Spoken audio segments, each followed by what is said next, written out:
Hello everyone and welcome to Prestige Encounters, the Dungeons & Dragons campaign brought to you by Prestige Gaming Community. I am your Dungeon Master Salcos, and we have a terrific session in store for you today, but before we get into that, we have a few announcements to get through.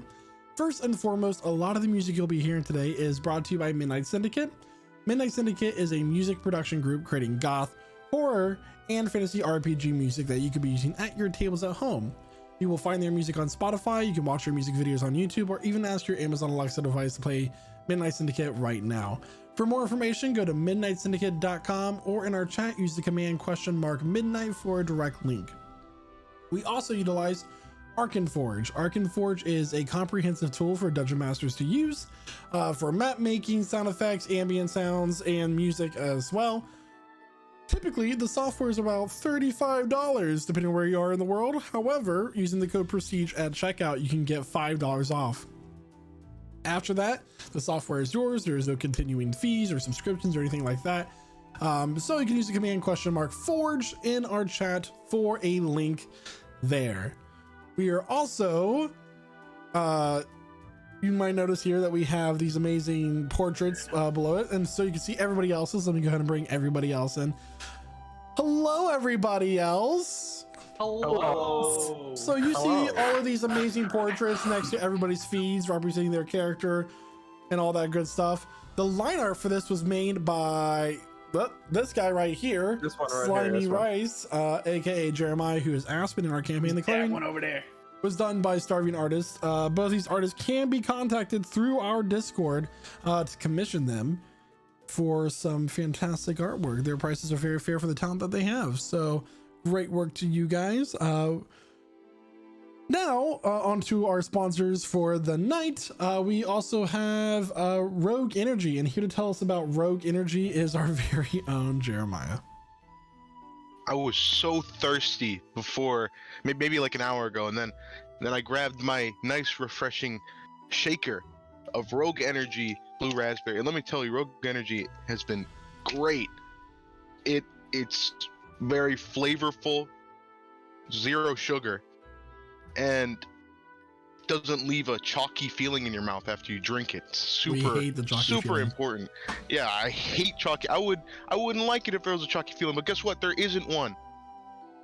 So, if you are interested in something like this, I got the starter stack, which came with this shaker right here in a tub of blue raspberry, or any flavor that you might want to choose.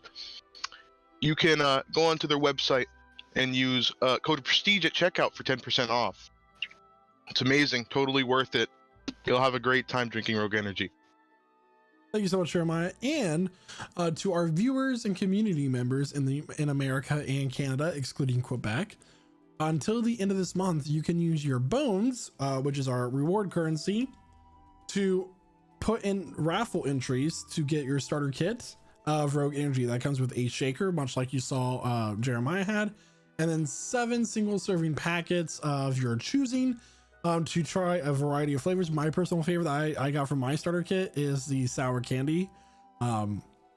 It's really good. It tastes like a generic name I can't say that's non-licensed of sour candy, but they're sweet after they're sour and then they're gone. So there we go. it's fantastic. I love them. And also somebody in our Discord today said that they got the Rocket Pop flavor, so that was something that they wouldn't let us know, and they thought it was really good. So great. We also have Found Familiar Coffee. Our sponsors really like to keep you awake. So Found Familiar Coffee is D&D themed coffee that you can use the code Prestige at checkout for 10% off as well. The commands for links to both of these is !energy and !coffee. That's regular Null. That's the coffee blend that both Noah and I have to get our daily dose of inspiration. This one is as yet unopened, which might tell you how much of this coffee that I have. he did get a lot of coffee. Yeah. Can I just add that Rogue Energy is wonderful. I think I last had Paladin Energy. It does not charge for its services, unlike Rogue Energy. Yes. That's about it. That's what I had. I'm not mad. I'm just disappointed. I'm super disappointed. Do we have any other announcements? Is there anyone I'm leaving out? Anything? Yeah. Okay. No. Yeah. Let's do this. Let's do this. Well, everyone, grab your drinks, grab your snacks as we welcome you to our table. And we now begin the latest session, session 24 of Prestige Encounters. And here to tell us what happened last week is none other than Zolkifli. Okay. Okay. After Astra, she wake up. She said she has a dream, a vision, something terrible. We all dying. So she tell us we should go to the park and make a fire. And she say we cannot go back to the tavern because there is a monster coming out of the bag. We all think maybe she's seeing something, but I see she's honest when she sees a vision, something. I think maybe we should believe. So we stick by the fire, and suddenly there's tangan. It shoot out of this bag, and we think, yeah, and then we cut, then it falls and it becomes dust. So not so bad lah. Maybe we should go back to the bed, but we all think maybe we should just stay at the fire. It's already made, so malas lah. So we are eating and just looking at the stars. I think maybe we should just go to sleep. Then it's orang kerdil, the dwarf. He comes to visit. He is always eating the kacang. So we call him Mr. What is they call him Mr. Bean. So he said his name is something. I also forget. So he sit down. He join. He wants to give us the beans, and we say no. But this is a country very strange. Everyone wants to give. So he says he is trying to go to his family, and we think maybe wait lah, slow down, buddy. But he sleeps close by. We let him. So I am sitting there, first watch, and then there's a bird, burung hitam. It's a crow thing. It just stay there and make so much noise. Maybe wake up Astra. So I tell it, just balik lah burung. Pisang sangat. So, but anyway, suddenly this bird, she become a woman. Not every day. So she says to me, I have your amulet here. Also your other amulet, very bad, curse. So she tells me the amulet I have is something will give me treasure, but also illness. She says I can give to someone else, but then they also have this curse. After she says someone out who is watching us and sending to us some monster demon trying to maybe kill us or take something. So she said, be careful. So she go.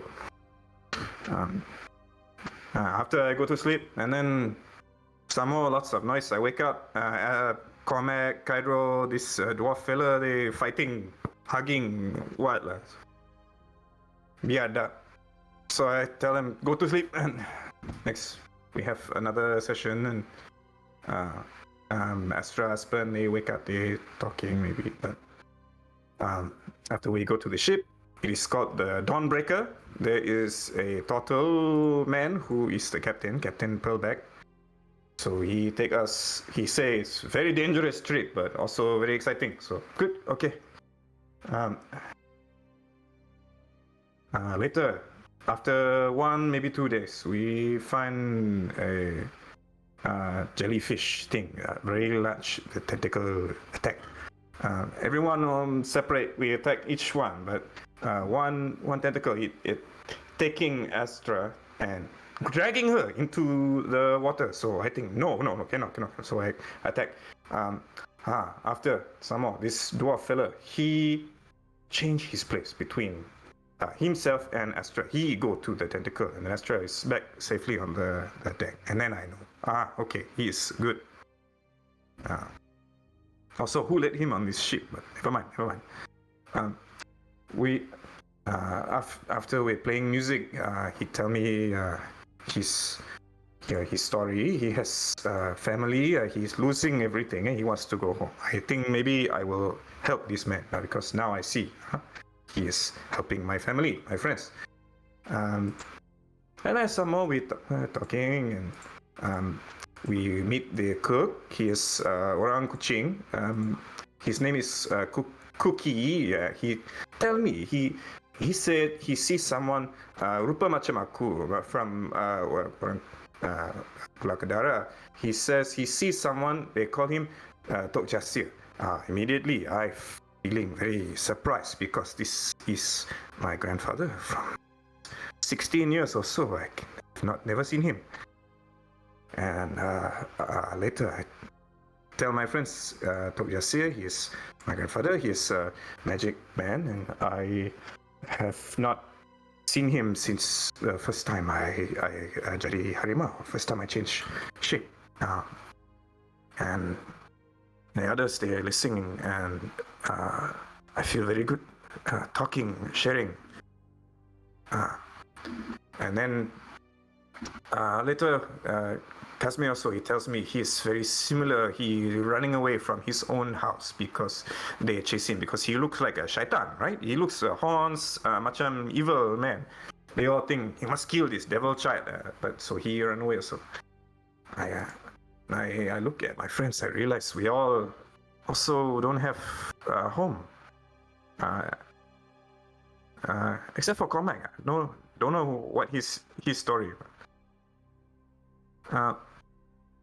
Later I go back. I look at the stars and I hear sounds from Espen, groaning, sighing, screaming. Also, like he sees something scary, and then after he sees sick over the side. So I think maybe I'll make him another ginger tea.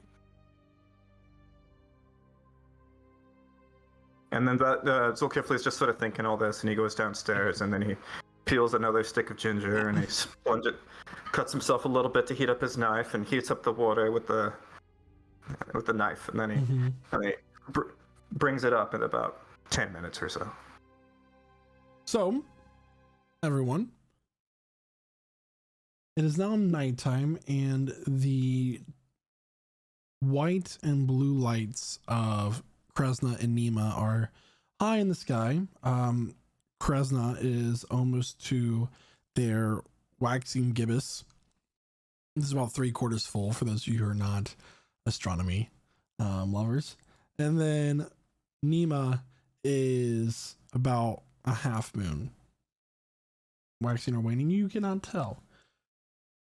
However, you are there on the deck of the ship. Aspen just got sick over the edge of the balcony into the ocean. And there are thousands, if not millions, of stars dotting the sky like a brilliant tapestry of diamonds. With that, what would you all like to do? I bring my ginger tea up to Aspen. Aspen, yeah. Thank you. Still sick from waves, huh? Aspen takes it and he it's like shaky hand, like drinks the ginger Okay, slowly. concoction. The first time you are on a boat, huh? Yes, besides the ones that go down the river. Yeah, this is very different. Is this why you are so sick? I think that might be it.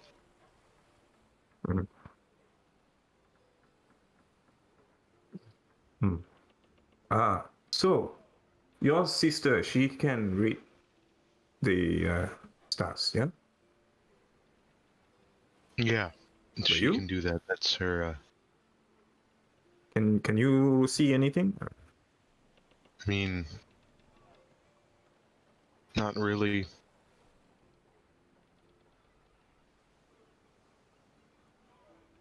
You are more mushroom, huh? Yeah, more focused around that type of thing. I'm sure if I tried and meditated on it hard enough, I could maybe mimic something very slightly similar, but that's about it. She's the gifted one in that aspect. You have different teachers. Yeah,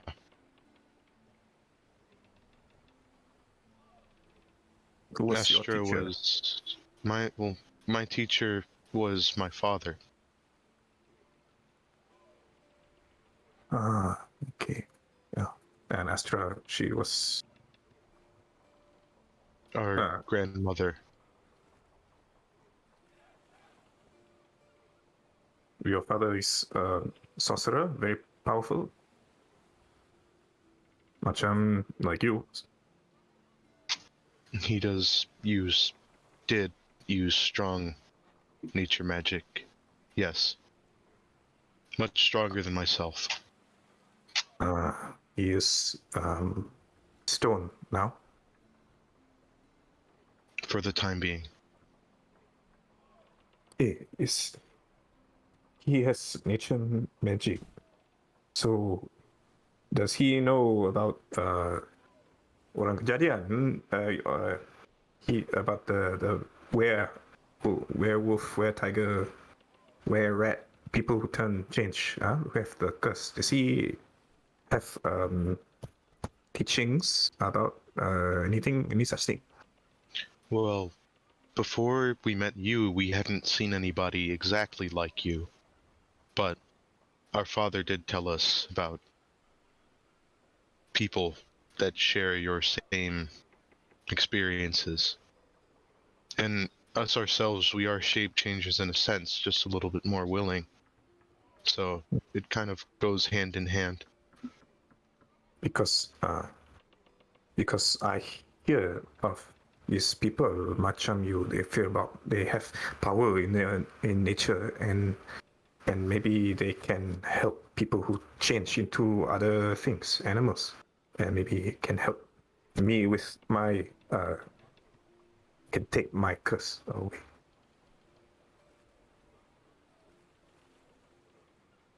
I believe there might be some truth in that.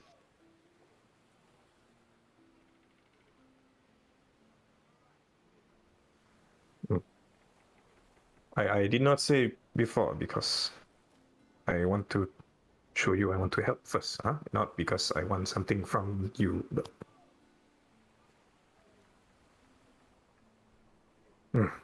Never mind, you save your people, huh? Yes. You deserve help. But you yesterday asked me if if you could stay with me and not go to your home, to your family. So why? Well, I will have to return back home, regardless of what I believe, but I have a feeling that I won't be able to stay, whether it be due to my father's decision or my own. Because,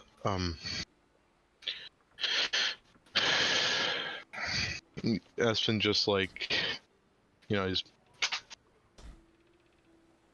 has a look of like sadness over his face for a moment. Because why? My Astra already knows, and since you are helping us, it is only fair that you know as well. The stony disease that overtook my village was a result of my own curiosity. Your fault. This fungus. I really wish it didn't go the way it did, but And I reach out my hand and I hold my friend's shoulder, look him in the eye. I understand.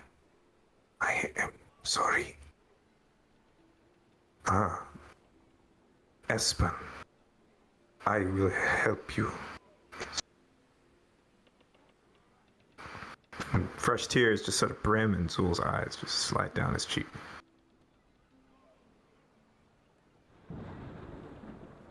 Your fault. But maybe you can fix this, huh? That's what I plan to do.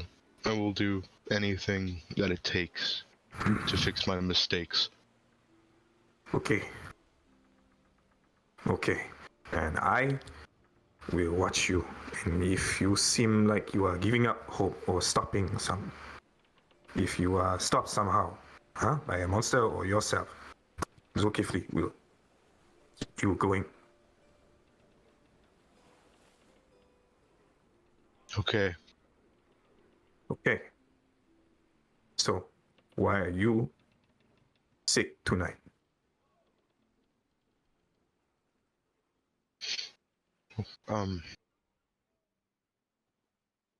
I while I was asleep, I had some dreams that may have been caused by stress over the situation.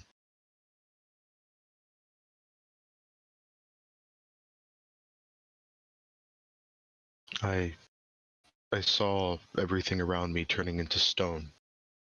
And I mean here, not just at my home.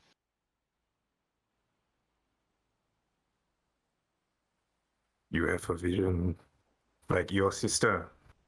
This time something is coming here, huh? From your home, it is spreading. From me.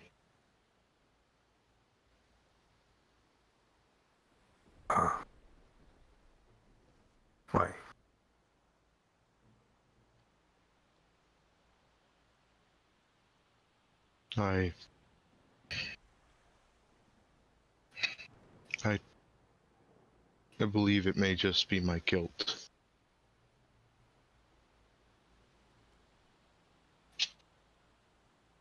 But I can't just dismiss it as that.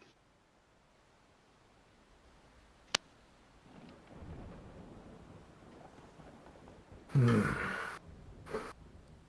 remember what the bird lady says yesterday? The other night, she said we will find a professor who can help. And maybe he can understand. Maybe, do you think this fungus is that you are carrying it now? Honestly, I wouldn't be very surprised if that was the case. Because when everything broke loose, I came in contact with the fungus and it didn't infect me. Mm. The fungus is the reason why I have access to such magic that I've been using.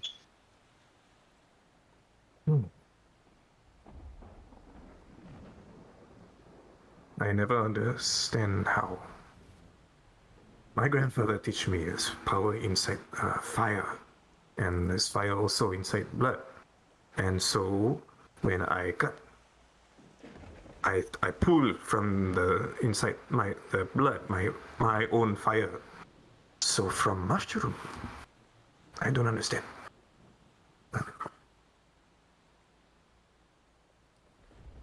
Hey, I'm sorry to interrupt, but there is a storm coming. Either find your ways below decks or get yourselves a rope and tether yourselves to the mast. If you go overboard, we won't be finding you. Does the deck look adequately crewed at the moment? For the most part, yeah.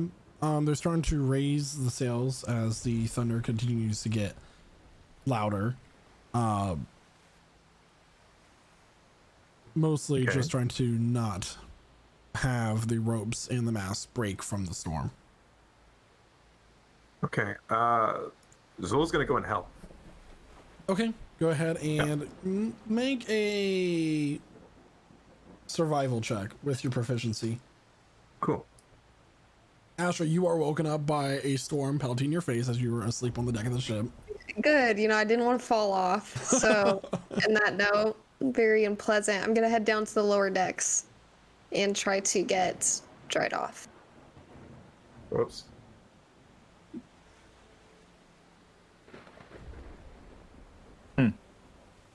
Wow. Is there anybody but Zulkifli who will be staying on the deck of the ship?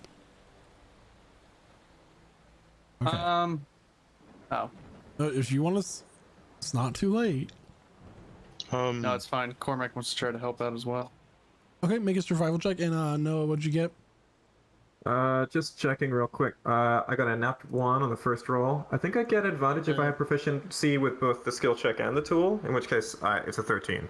So Okay. your call on which one I get. Okay. You guys are trying to help. You're not doing the best thing, but it's kind of like when you're a kid and you're trying to help your parent fix the car. Oh no. And you're holding the flashlight and they're just like cursing at you, but they can't get mad at you because you're trying.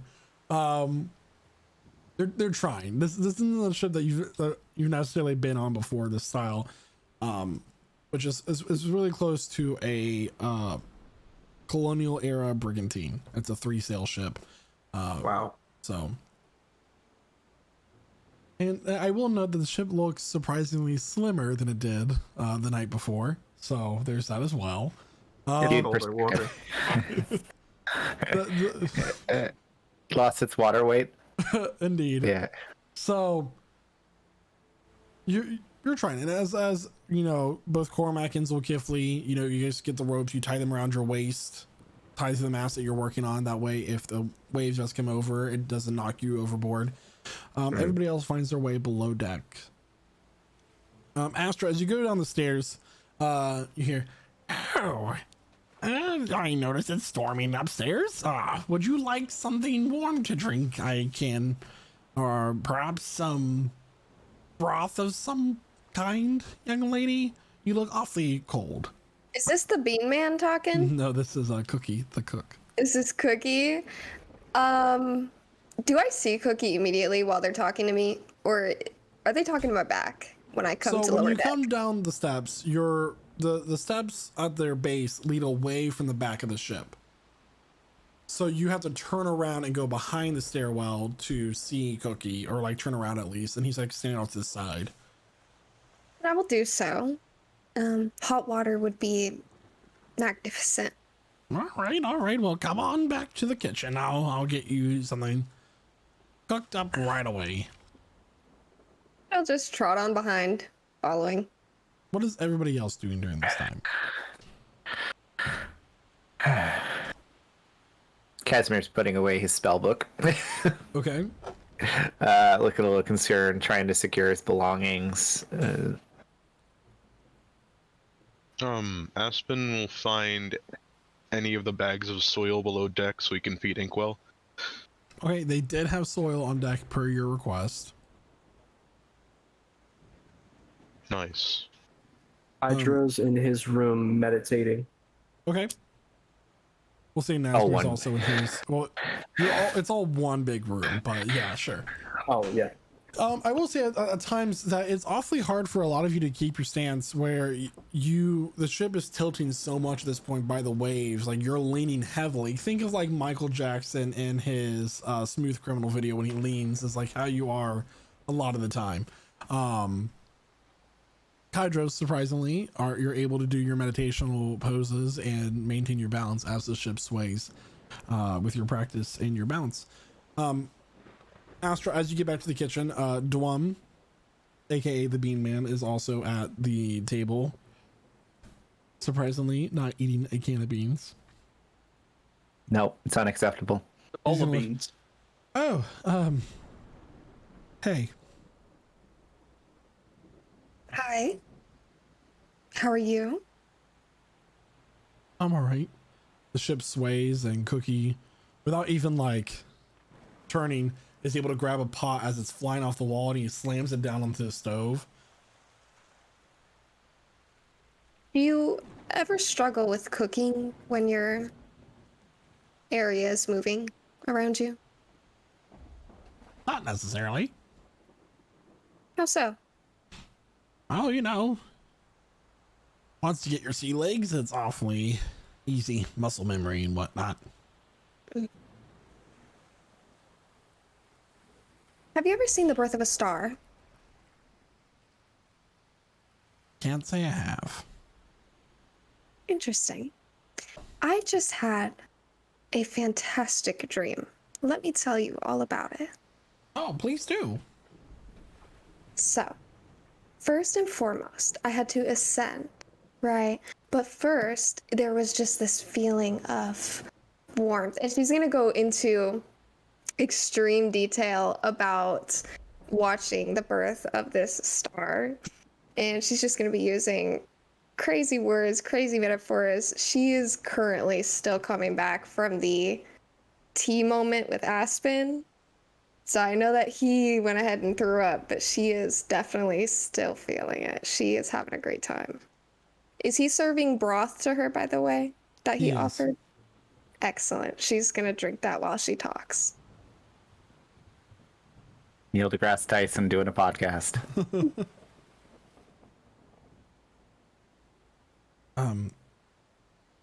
Well, are you all right since the attack? Of course. Good. Why? I'm just making sure you're all right. Are you? He kind of like stretches a little bit, showing where his body is a bit stiff from the electricity and the seizing of the muscles and stuff. I'm okay. Would you like some tea to help you relax? Just hot water, thank you.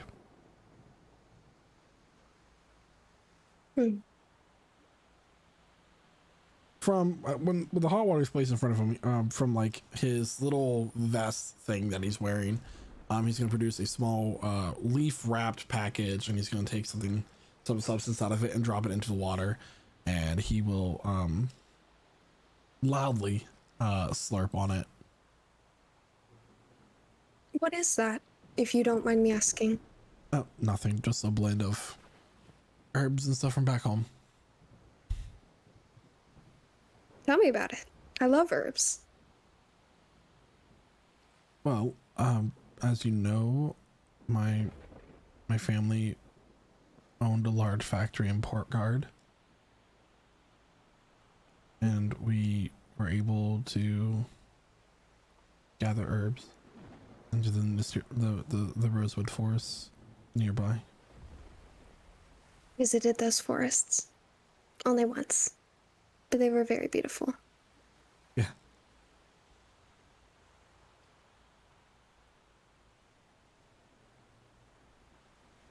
You know, I was in the rosewood forest once when I was a little What kid. business? Oh, Yeah.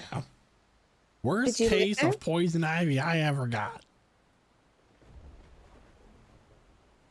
I've been lucky enough to avoid poison ivy. Always To the check best the of my leaf ability. before you wipe.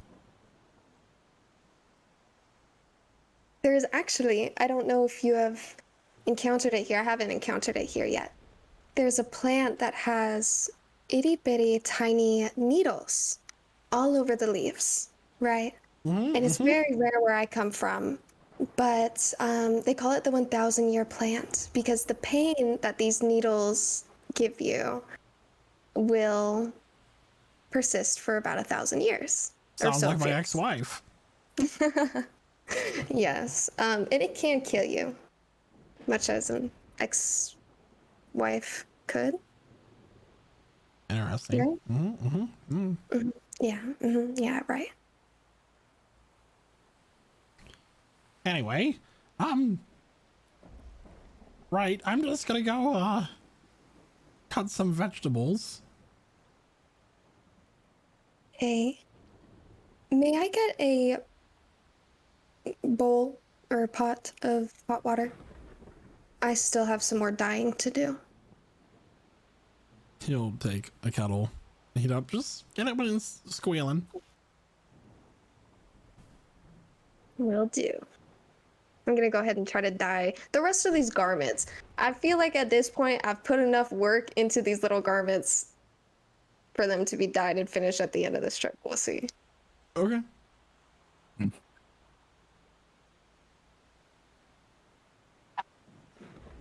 Dwom will leave the table and go onto the hall, where he will run into Aspen. Oh. Hello, Dwom. Hello. You seem to be in a rush. Nope, just not used to this sort of motion. No, neither am I. We didn't get a lot out onto the ocean when I lived in Ferna. It's fine.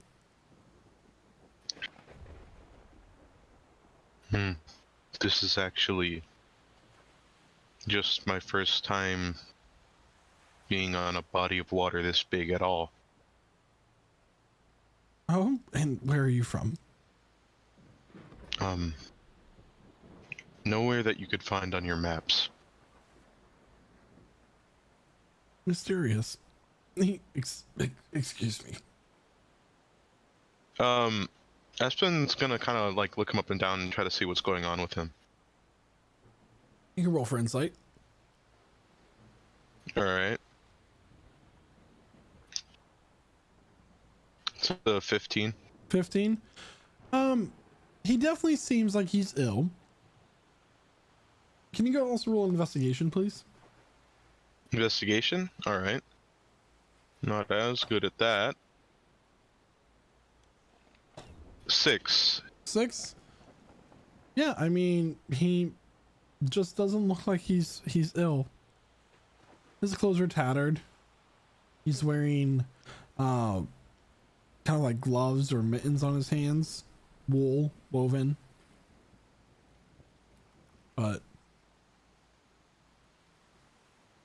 seems forthright. Could I try to do something to figure out exactly what's making him ill? Make a medicine check. All right.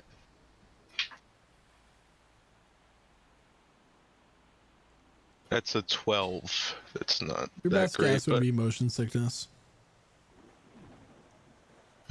well,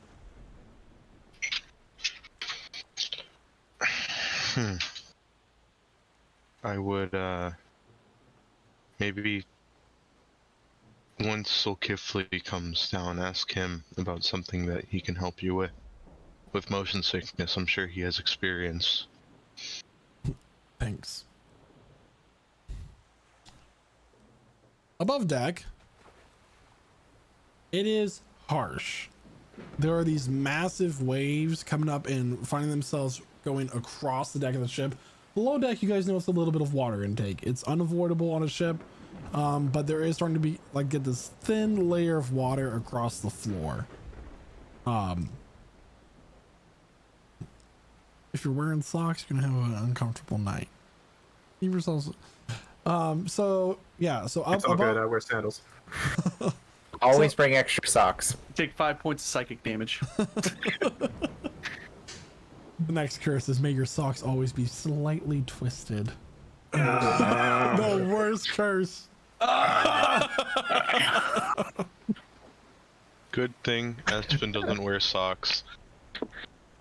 Above deck, it is getting very brutal. These waves are hitting the ship, like almost knocking you guys off your feet as you're trying to make sure that the mast and the sails and this other stuff on the deck of the ship does not fall off, does not break. You're trying everything. The captain is yelling out these commands. His voice very hard to hear across the roaring of this wind. For the sake of this, I need both Cormac and Zulkifli to make a strength saving throw. Yeah, shit. Ooh, okay, coming up. Strength saving throw. Mhm. Come on, Daddy needs a new pair of shoes. I'll take a 13. Ooh, I'll take a 5. Yeah, so as 5. you guys are trying to hold on to these ropes, this massive wave comes barreling up, and Cormac, you look to your right just as it's coming up, and it crashes down. You manage to find a way to grab onto the railing of the ship just in time as you watch Zulkifli get swept aside. Zulkifli, you are going to slam into a cannon on the opposite side of the ship that you're on. Okay. For bludgeoning damage, Oof. you are going to take 17 points of bludgeoning damage. Damn.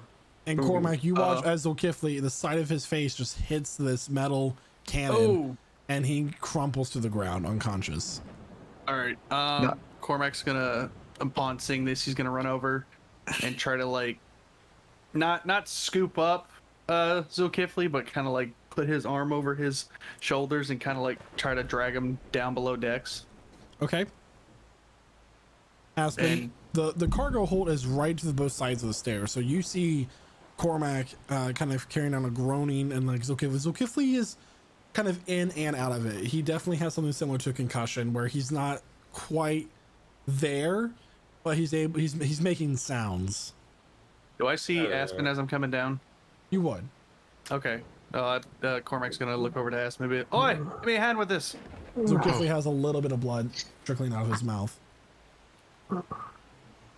Aspen's gonna go run over, or carefully step up to them and hold on to Zulkifli, and he's just gonna go, "You can get it together." Cast Healing Word. At what level? I'll for now just a nice first level. Good to know you care. 8 Love it. points of healing. So there's a ringing in your ears.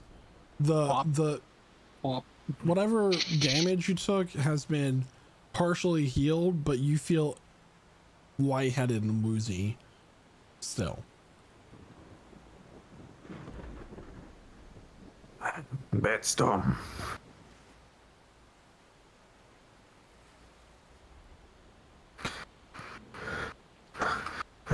I clap him on the shoulder.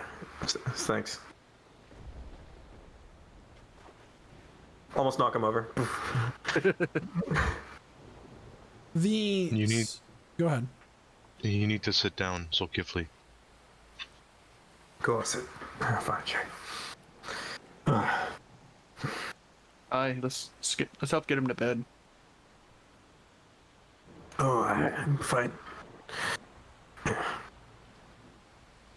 Then I'll stagger, and then I'll eventually find myself in a hammock. And There is such severe rocking of the ship that it continues on throughout the night, and none of you find rest. So the entire party will take 1 level of exhaustion going into the morning. We love that. And no long rest. No long rest. Hope we didn't use all of our spells yesterday. I will say though, if you so choose, you may find time, like a short rest doesn't require you sleeping. You can take a short rest throughout the night if you want. It does not help with your exhaustion, but it helps you regain some hit points. got it, boss.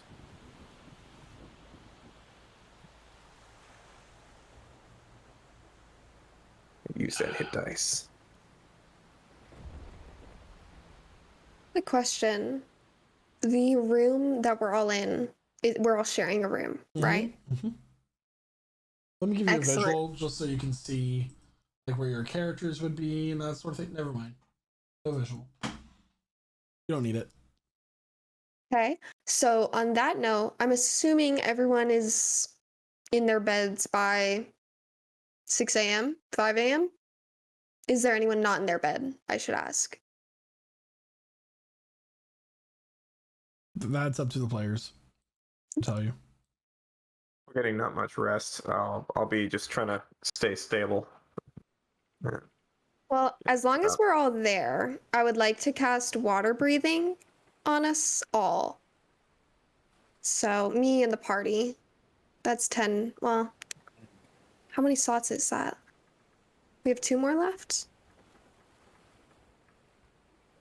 Bean Man isn't here. Sucks for him.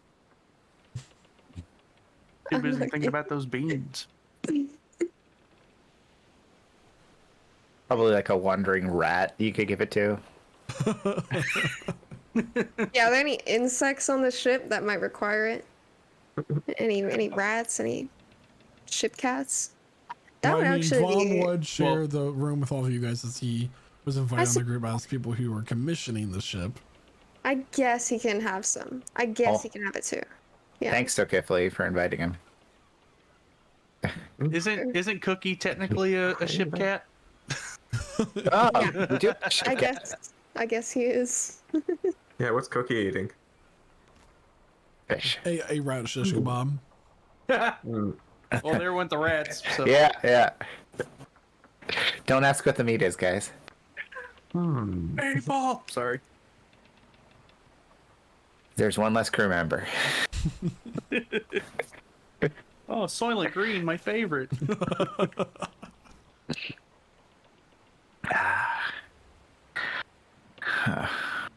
The Soylent Green with a side of Soylent Orange and a Diet Soylent Red.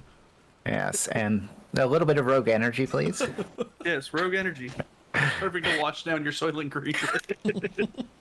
That's like an anti-sponsor moment. Anyway, in the morning, the water is much more calm. But you are all tired, a little bit grumpy for the lack of sleep. But it is bright and sunny out the next day. Did the captain tell us beforehand how long the trip would take? Week and a half. This is your 3rd day of travel. You're joking. I'm not. And don't call me Shirley. Astra is just gonna slink out of the room. She's not gonna go to the kitchen yet. She's gonna search for the captain.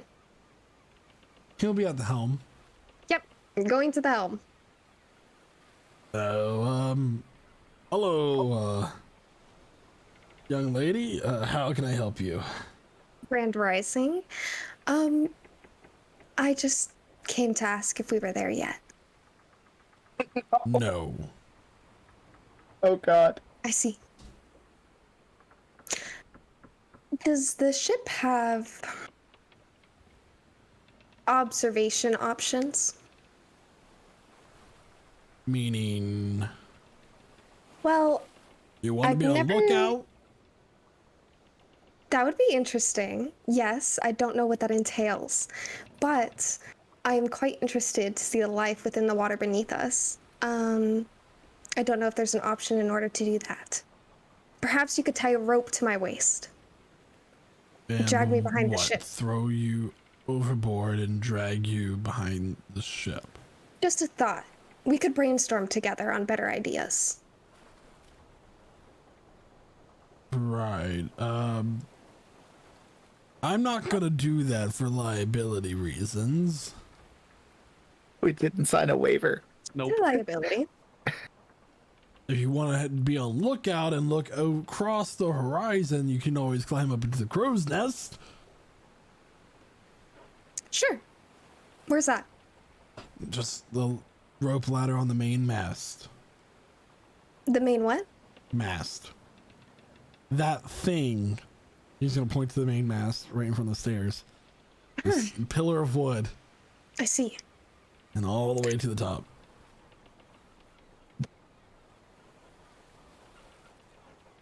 How do I... Okay. She's just gonna turn around and start climbing up the ladder very, very slowly.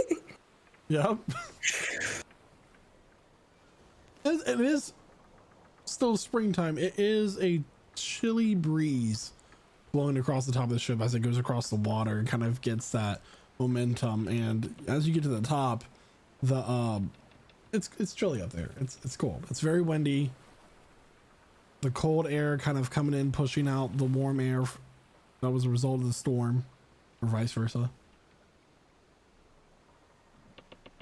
I'd like to produce a flame in my hand and just kind of hold it with me as I look for any birds. I would like to keep an eye out for any. Sure. Make a seabirds. perception check. Okay. 11. Okay. I'll let you know if there's anything of interest. Thank you. Very blue. What is everybody else doing?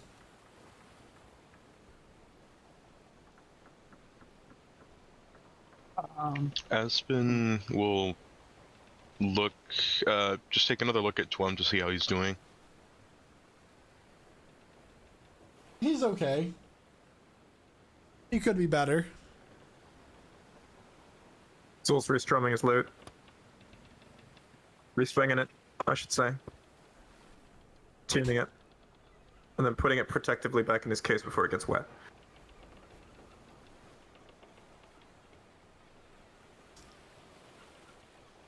Why did I agree to come out onto the ship? Yeah, why? Because you are going home to your family, yes. Right. Yeah. In my eyes, that's worth getting sick over. Yeah. Or you could also be walking, but through the mountain. Too cold. That is always a valid point. Yep. Or you could be going underground. But you are a dwarf, huh? I don't know. How are you underground? Feel at home there in the tunnels.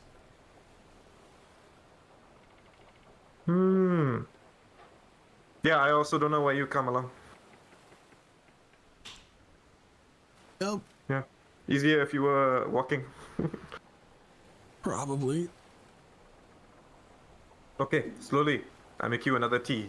So I'm gonna start brewing up some more tincture. Okay.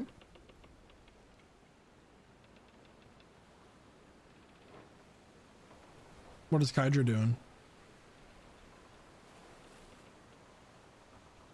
He's just gonna probably just staying in his meditation. There's not that much for him to really do at this point. So as Zulkifli goes below deck to begin making some tea, Astra, on the horizon to the west, you see a small dot. In the sky, or is the dot on the horizon where the sky meets the sea in your vision? Interesting. I'm gonna yell down to the captain. I see something. Look, she's just gonna point wildly. He probably does not hear her from up there. The captain is looking down at a chart, kind of like doing some measurements. Is like, I there's a lot of birds out there. I know. I don't think this is a bird. She's gonna start looking around in her bag or something that she can like throw at him. You're gonna throw something at the thing on the horizon? Actually, no, because I have a flame in my hand. Okay, and I'm assuming this thing on the horizon is very far away. It is. Oh. I can't reach that distance. No, you can cannot. certainly try. How far away is the captain from me right now? He's about 30 feet below. I have nothing. I'm just gonna keep pointing Make a and persuasion check. shouting things. no idea what that is. That is not a bird. Persuasion, bonk, 25 natural 20. Yeah. So one last time you yelled that there's something out there, and I don't know if it's like the tone of your voice or for what, but you caught his attention. He's going to get up, he's like, "Ugh," and he's going to get a spyglass out from his hip, and he extends it and he looks out. And you just watch as like this kind of bluish green color that makes up his skin goes pale.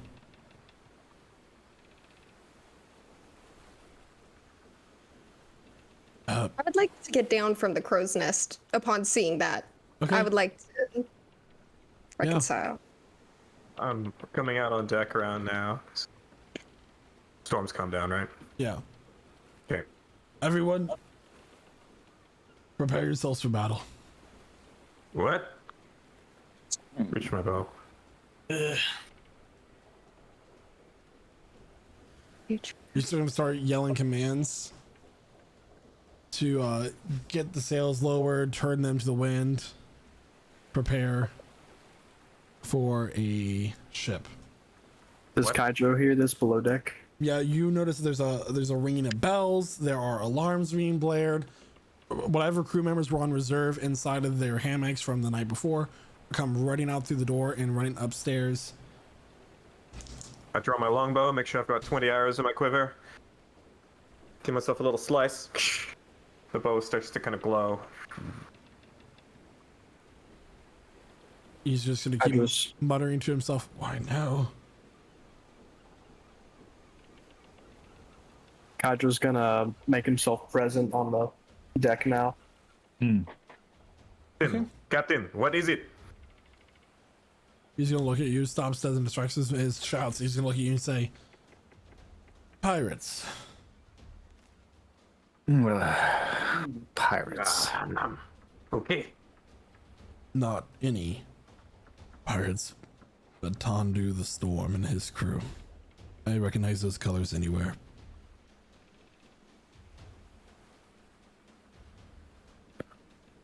How long before it actually starts getting closer to us? Like, at what rate is it approaching? Are you asking this out of character or in character? Out of character, yeah. Make a Like, it would wisdom be an check. observation. Wisdom check, alright. Pretty alright at those. Wisdom... I'd say an 18. 18. Based off of how he's angling the ship, he is trying to get the best angle on the ship approaching you all. You can guess that you have an hour or two before the ship reaches up to you. Naval combat's not that speedy of when a ship approaches another. You have a couple hours, but he's trying to get everything ready for when that moment arises. Gets everybody alert. Oh, okay. So, do you have anything specific you need us to do, Captain, outside of what we do best? Prepare yourselves for battle. I might need some of you to man the cannons. He's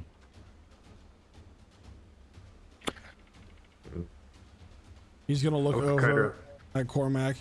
He's gonna toss you a key. Behind the painting in my quarters. Open the safe with that. Get it out and you keep it safe. Aye. Cormac's gonna take off down below decks. So, are they the take prisoners kind of pirates or the leave no witnesses? Stories are mixed. Okay. If we get captured, I won't survive. Do you know them? No, but I'm the captain. And the captain never survives. Okay. Okay. Nemala, you tell them someone else is the captain. Good one. No. Okay. Ready. They have what? Magic, swords, weapon. All of it. Okay.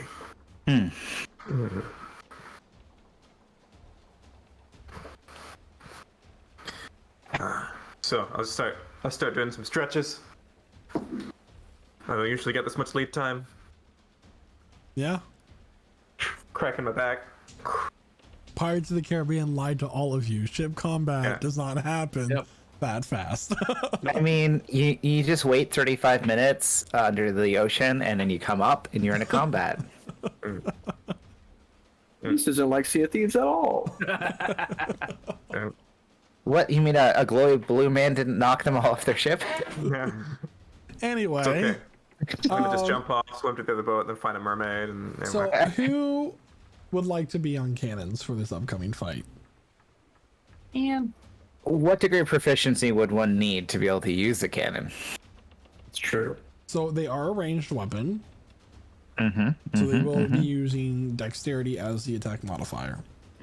Not Casimir. Hydro. Yeah, Zul will get on that. Zul's proficient in vehicles, water vehicles, and martial weapons, so I presume that's enough to be proficient in this one. Cool.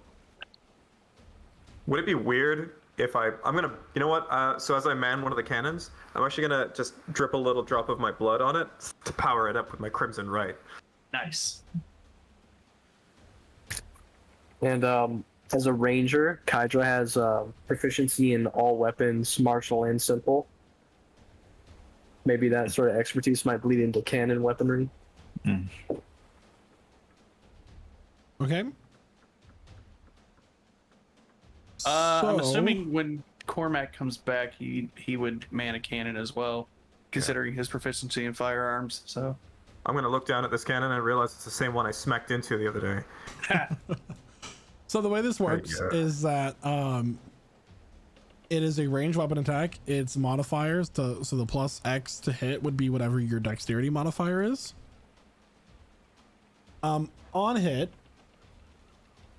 and it cannot. On hit, it will do 5d10 bludgeoning damage to the target. 5d10 bludgeoning damage. Okay. Right. Which is basically the ship attack. You on the initiative count 20. If you are next to a cannon that has not been fired yet in that round, you can fire it as your free action in the initiative order.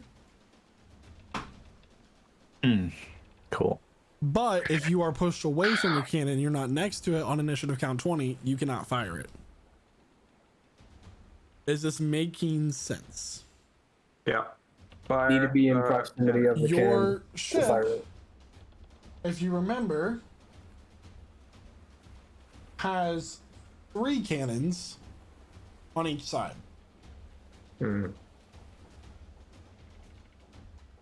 Okay. Are we able to see, the specs of their ship from how far away we are, or do we get a glance by the time, before combat starts? How many cannons do they have? So after the ship is kind of preparing for battle, you're able to see it closer. It's not quite as big of a ship as yours, but it definitely has 2 more cannons on both sides than yours does. This one has 4. What's the range on these? The range on what? On the cannons, what's the range on these? So it is from 0 to 200 feet. 200 feet? Okay. But Is that the effective range and the long ships are going to be right next to each other during the combat. I'm just going to tell you that. Got it. are there any pertaining to the ship? Are there any cannons below deck at all? Like, are there any chase cannons at the front? Are there any cannons on the side, or are they just only cannons on the top deck? On the top deck. So on both ships. So since your ship is a brig, it doesn't have that many decks to where the ship will sail so close to the sea that you're not able to have cannons on the side like a man of war would have, for example. So and their ship is similar as well, more like a schooner or between the schooner and a brig. So it's slightly smaller than a brig, not quite as long, and it's more U-shaped. The quarter deck and the front deck are higher up as well. Okay. Casimir's going to climb up closer to the crow's nest for this. kind of Would you like a hang on visual? there. That would be delightful. Right. So the ship is sailing towards you all. They're not in a chase. Okay. Let me give you all Are we vision. gonna? Will we each need help loading the cannons, by the way, or is that something we can do just on our own on our action? I'll say that you have a crew member that's not going to be included in combat. Where Rad. you'll be able to, they'll be doing all the assistive stuff. They're the ones steering the ship, that sort of thing. Aspen in preparation, once the ship starts getting close enough, he will, just focus, and then, fungus starts to grow all over him, the typical symbiotic entity, Yep. thing, just for preparation. So, what is, with hit die and everything included, I'm going to say your character name. Let me know your current health. Astra, current health? 36. 36. Mm-hmm. Aspen? 56. Zolgifli? 53.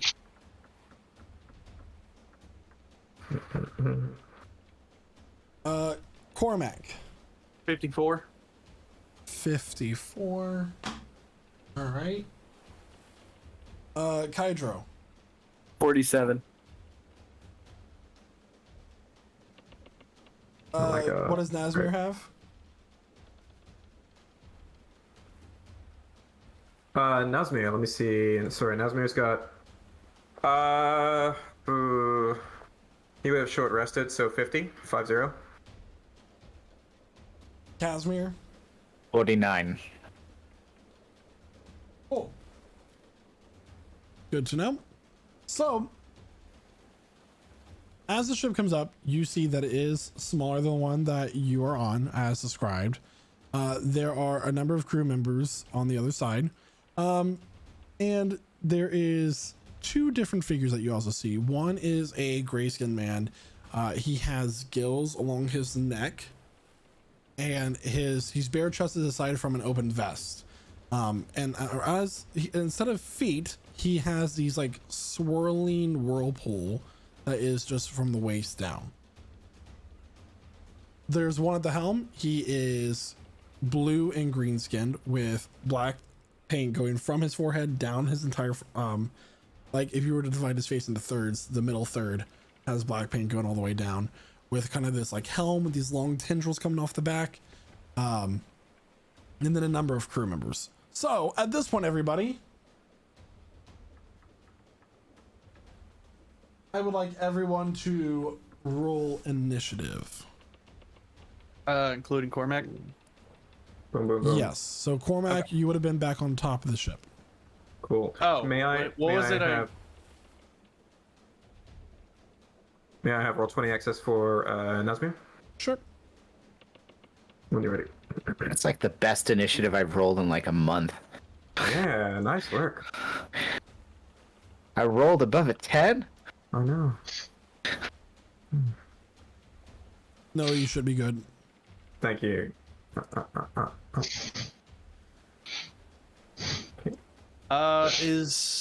And while we roll initiative, everybody, don't forget that for easier viewability, Twitch does have a full screen mode that would probably make things a little bit easier for all to see.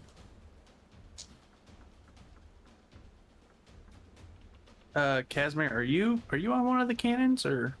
He is up high. He is. Oh, okay. Oh, you're up on the. Okay. He's above Yeah. the cannons. Okay, Yeah. so I'm cool to be right here then. Yeah, I'm waving Cormac over. I use this cannon because he knows best. Probably Yeah. the best suited guy for the job.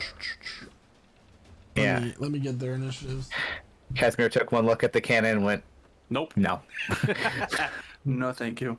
this is not happening. No, no.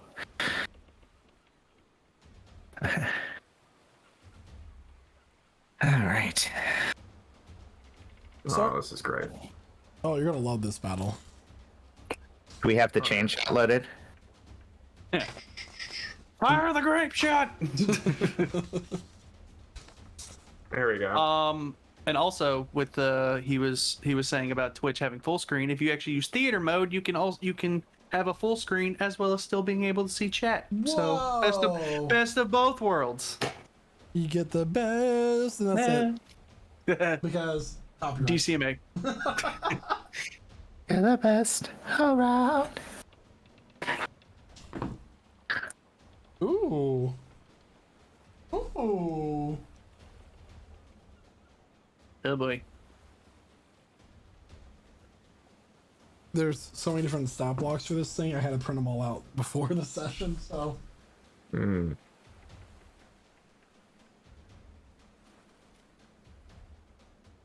Okay, everybody, are you ready? Of course you are. Why wouldn't you be? Yeah, we're so ready. All right, so top of the round. Oh boy. Oh boy. Let me just make sure I got all the sounds I want to use for this.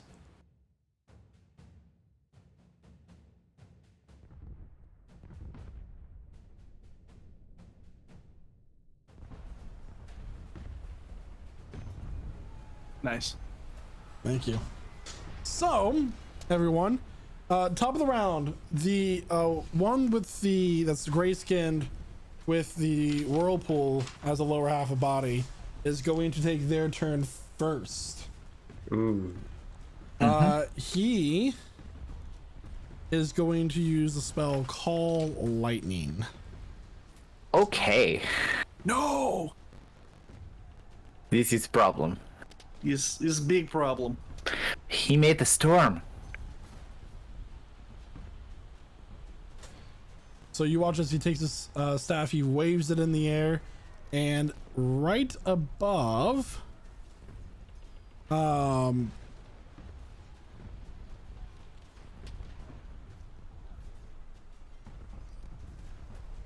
is a 30-foot, 60-foot radius.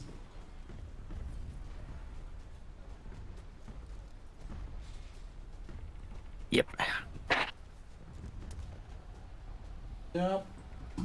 Oop. Come on.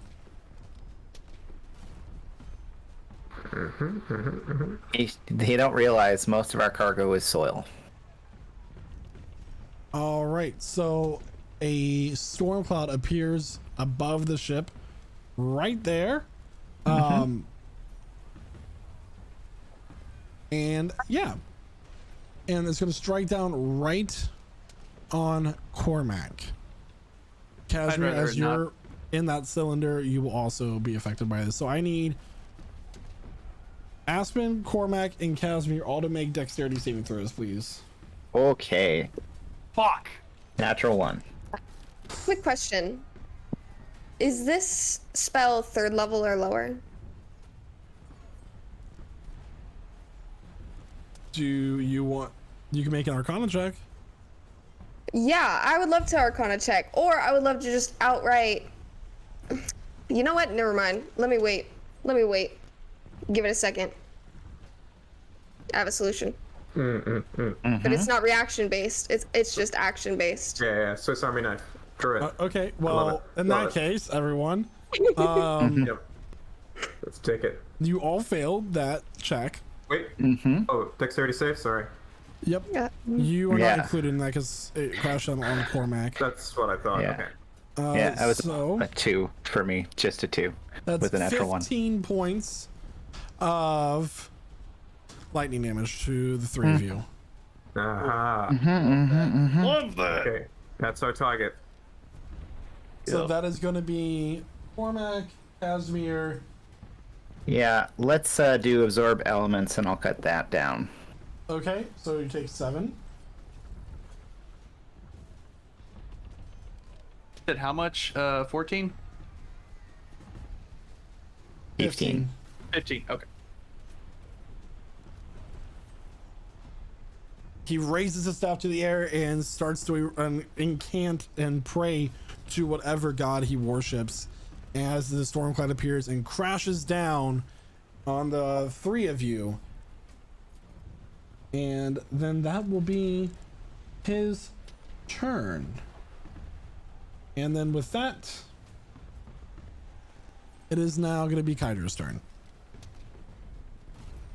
All right, so on initiative count 20, we man the cannon, so that hasn't happened yet, right? Has not happened yet. Okay, so he's gonna stay on Oh. the cannon. I got a healing potion in chat. So hold on, let Kydra take his turn. My bad. All right, so Kydra's going to just reach into his gi here. He's going to take his little dart. He's gonna sling it at this for this the orange cannoneer right in front of him. Okay. It's going to make a little dart attack right now. That's a 10 to hit. I'm sorry. Is it 10 to hit? That is a 10 to hit. Yeah, that's a low 10 roll. will not hit. All right, and if you were to duck behind the cannon, would that count as any sort of cover? I would say it would give you half cover Okay. if you go prone. Then prone. Yeah. Okay, that's fair. Then after Contra throws his dart, he's just gonna huddle behind the cannon, prone. He's gonna yell to the captain, "Could you bring this thing in a little bit closer? It's kind of hard to hit things." It's not gonna hit closer. And then Aspen, Cormac, and Casimir, you all got 2d4 plus 2 health added to your health pools. Esmir's back up to full health. Ooh. Which is what's the with- amount? Back to 49. So What is Aspen's? With that Oh. shock of lightning, it shocked off some of his fungus, but he is still completely intact. So what's your full health? I'm at full health with temp HP. Yeah. What is the full health? The total plus the temp HP left is What is just your full health without the temp Yeah. HP? Just the full health. 56. 56. It's And then Casimir? I mean Uh, Cormac? 43. 43. Thank you. Yep. All right, it's now the next person's turn, which will be one of the crew members. They are going to take out a short bow, and they're going to fire the short bow at Casimir since he's up in the rigging, rigging. Yep. doing sus things.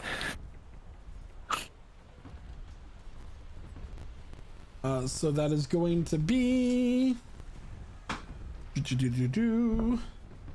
an 18 to hit. Yep, Okay. that currently hits. Yep. That is going to be 6 points of piercing damage. Strikes him in the shoulder. Ugh.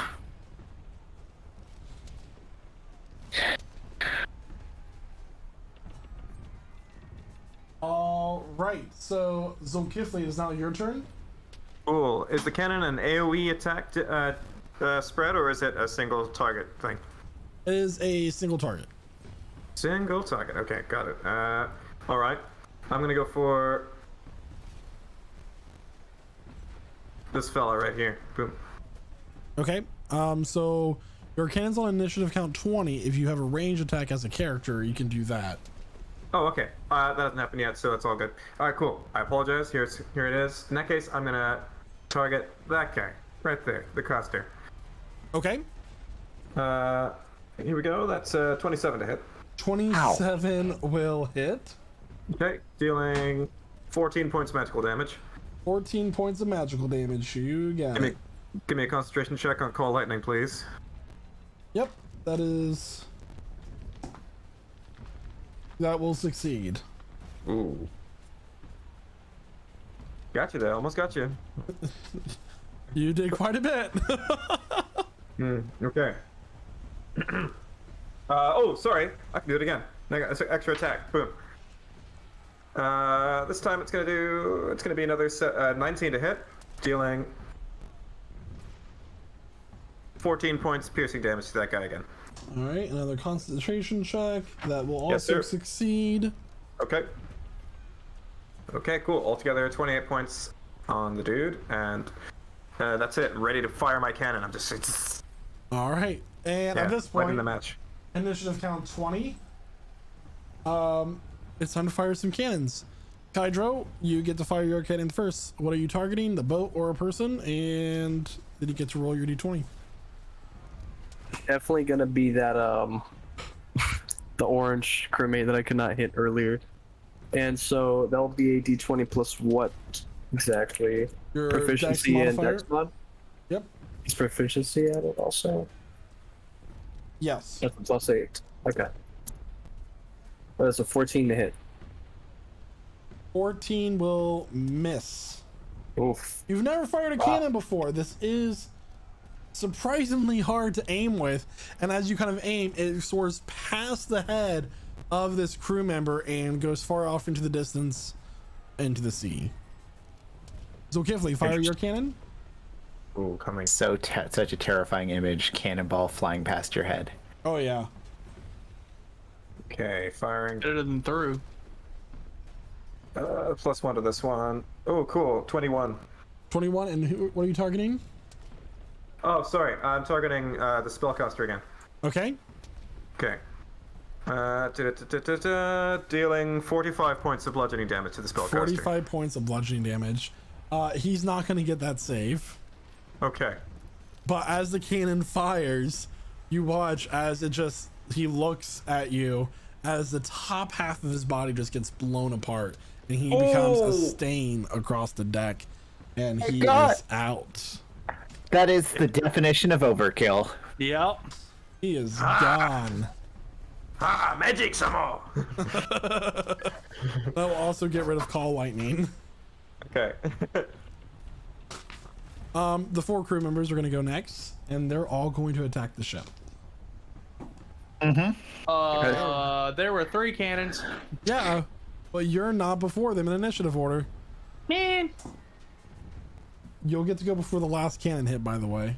Yeah, fine. Oh yeah, I Those forgot will about all cannon. hit. Mm-hmm. And those all do. So that will be 20d10. We might need to trade ships, guys. 84 points of damage to your ship. As these cannonballs start to bombard your ship, a number of holes get blown apart. It does hit the main mast. The main mast is going to fall.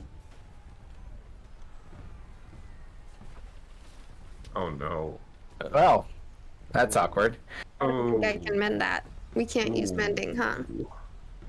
Unlucky. And that is going to go right here. Land across and kind of link the 2 ships together.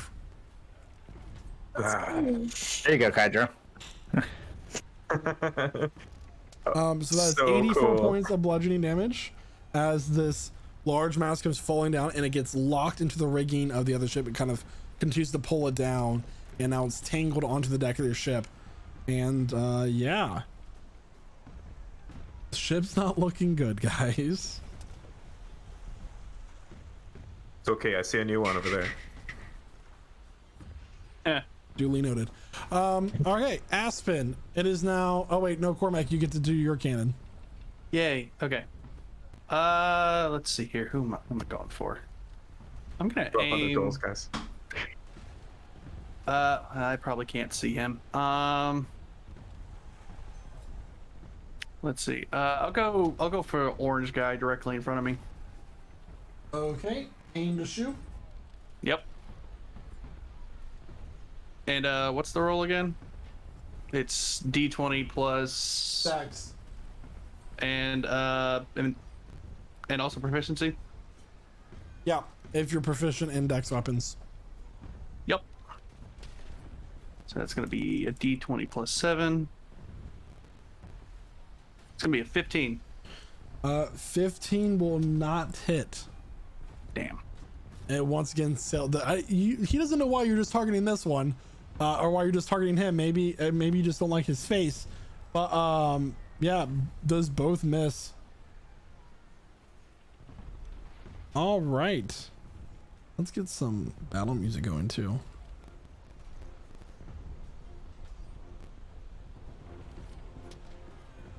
All right, Aspen, it's now your turn.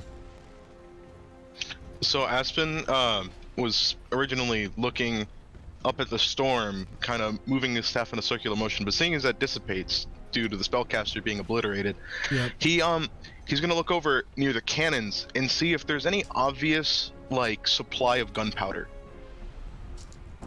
That would require a search action. A search action? Mm-hmm. Let me see something really quick. Casimir, you're gonna do 13 points of bludgeoning damage as you fell from the mast. That was hit, by the way. And I'll say you landed right. Hold on. Right there. What type of check would I be making on a search action? Perception. Perception? Just trying to think. If this is worth it. I think it might be. So, yeah, Aspen will do that. I'll take the search action. Make a perception check. Okay, go ahead and roll that. In case you missed it, 20. Casimir, 13 points of bludgeoning damage, and you are Yep. on that mass right there. Fair enough. 24. Yeah. From the top of the deck, you cannot see a source of black powder. You could guess that it might be below deck, but for sure you cannot see it above deck. So, they're not. Yeah, they're reloading it just a bit at a time. Like somebody's coming up and bringing it to them. Is that what's happening? So what you can see is that a lot of them have a small store of it at their sides. Okay. All right. Who looks the most hurt? The priest. I don't give a shit about the priest. Nobody else is taking any damage but the priest. Okay. So nobody else is taking. I'm just in our party side. Cormac looks the most hurt, right? Oh, on your party, Cormac Yeah. would look the most hurt. Yep. So Aspen's gonna look over to Cormac, and he's going to just give him a nice word of you can get them. You'll be able to hit that one person. And he'll cast a healing word. Okay. Go. You get 9 points of healing. Cool. 9 points of healing to Cormac. What is And your health at, Cormac? besides 52. besides that, Aspen will move up here and stand near where the mast is connected our ships. Okay. Astra, it is now your turn. Casimir's on deck. Sure. I'm gonna go ahead and run over to the side of the ship here, about 20 feet. And then I'm going to activate the bow and arrow earring on Astra's right ear, which is going to be the Archer Starry form. On activation as a bonus action, I can make a ranged spell attack, so I will make both of those to 2 different people. The first will be the orange, or the red cannon guy, and the second will be the blue. So let me roll those. And I have a question about that, actually. I'm sorry. I had a question about Archer's Starry form, because it says here that on my turn, I can, as a bonus action, make a ranged spell attack. I can't do that if my main action is a spell, right? Like if I heal someone. Correct. Okay, I just want to keep that in mind. And you're casting the starry form on what? The red and blue. So you have 3 Cannon. attacks. I need to know which attack's going to what. And do you have to roll to attack for those? Let me see here. It doesn't say so. It seems to be rolling damage. Yeah. It would, if it says make a ranged spell attack, then you do have to, but Okay. Let me go ahead here.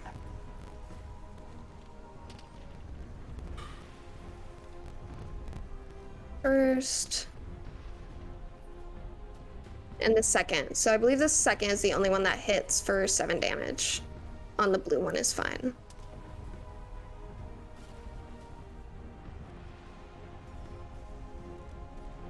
Okay, so you roll 2. Only the second one hits, but do you have to roll 1 for each?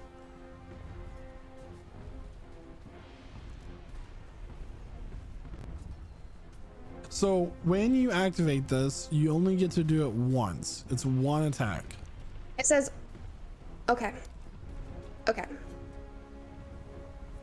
Okay.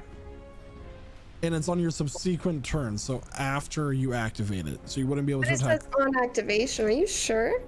A constellation of an archer appears on you when you activate this form, and as a bonus action on your subsequent turns while it lasts, you can make a ranged spell attack.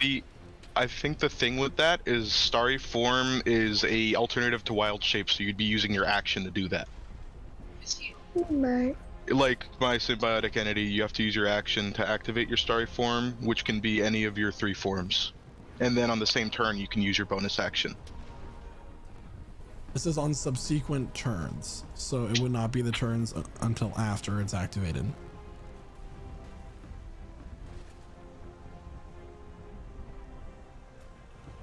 So you still have your action to do on this turn.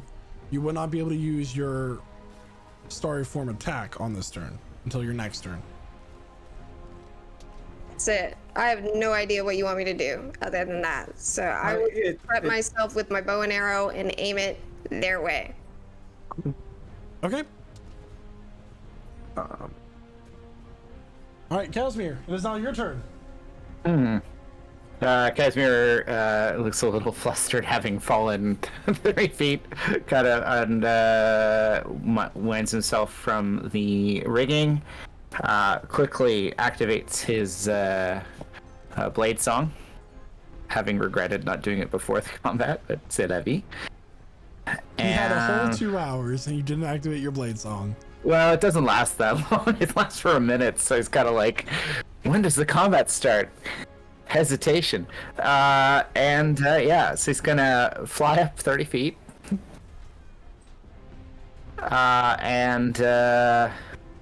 Let's initiate some chaos.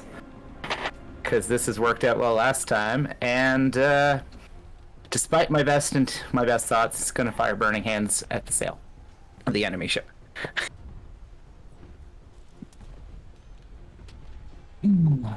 Does the ship get to make a dexterity saving throw? You're attacking it with what? Burning Hands. Burning Hands? Let me see if this has a stat for dex. You love this. It does have a dex. It does get to make a dexterity throw. Okay. It's a 12. It does not pass. It fails. Everything's gonna be on fire. I've never done this before. I will never do it again. Ooh. Yeah. Let's say they hurt our ship, I'll hurt theirs. Well, it's not very good damage. For 7 fire damage to the sail. Alright, so you attacked the sail with fire? Yeah. Been watching too much Sea of Thieves. Fun game. I'm trying to... There we go. There we go. It's on fire, and that took that amount of damage. All right.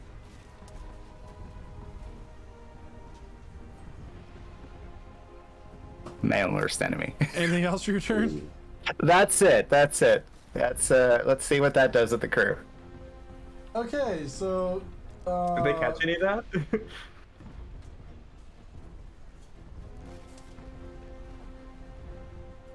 This person's gonna run up onto the mast, and they're gonna attack you with their scimitar. That's gonna be a 16 to hit, Casimir. He's 30 feet up in the air. Can he still hit him? I didn't hear you say you flew. Sorry. Yeah, well, that's how you could hit the sail. Sorry. So really, the sail on fire would be about here. Yeah. Yeah. There we go. Trying to catch their attention. Yeah. Crew member will attack you with their longbow then, or short bow. They have a short bow. not a Okay. longbow. Fair enough. That is going to be a 14 to hit. Nope, that does not hit. Yeah. Maybe it's the rocking of the bow. They're trying to aim, but it's swaying too much. They miss you. Literally, they're not like emotionally. They don't miss you emotionally. No, they really don't want to miss me. They want to put me down. Cormac, it is your turn. Okay, cool. Cormac's gonna pull out his trusty musket and Yep. let's see here. Hold on one sec. Let's see. Yeah, I should be able to hit that. He's gonna go for the captain of the ship. Wait, can I see the captain from where he is that height? Yeah. Okay, just making sure. Okay. And he will be using Bullets of the Storm for lightning damage. And he will also expend a grit point for violent shot. So that's going to be a nat 20. Natural 20. That will Alright. hit. Ooh. And then that's going to be 10 plus 5 plus another 5 points. So, well, it didn't. Don't forget the double your didn't do sneak it. attack. Well, you don't get sneak attack. Yeah, I only get sneak attack once. Well, it didn't. Did it put in the crit? Anyway, so 20 points of lightning damage. So your first attack would be 12 plus 4, so 16. Wait, 12 plus 4? Yep, because I'm hovering over it. It rolled a 6 in the d12 plus 4, so 12. Oh, 16. okay, my bad. And then Okay, so 16. another So 2 21. plus 4, so 22. Okay. All together. All right. Anything else for your turn there, Cormac?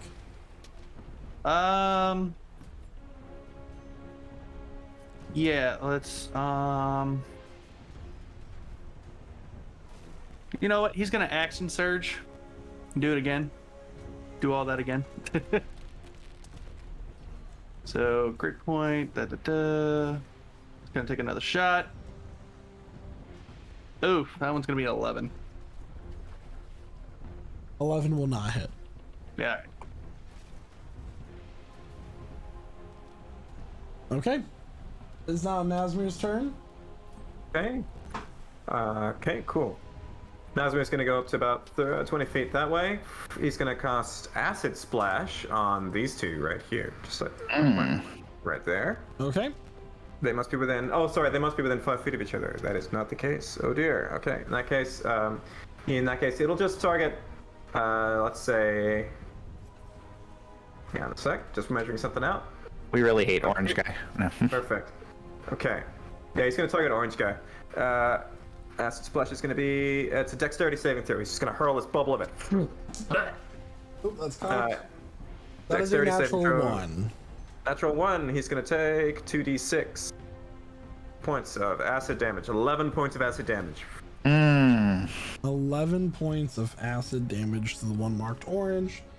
All right. We'll take Indeed, that. he's also, as he does so, there's going to be a copy in Nazmir. The other, he's going to send out his Echo bonus action. And it's just going to kind of float. How far can it go? But they're within 15 feet of me. It's going to be about there. Yep. Cool. Can he move it? Let's just gonna do it. Yes. Okay. Cool. It's gonna move it about there, 30 feet. Okay. There. Great. That's it. Okay. It is now the captain's turn. The captain is going to run right here, and you watch as he raises his hand, and a wave comes up and over the ship. Ooh. This is how long is this wave? This is how you put out fires.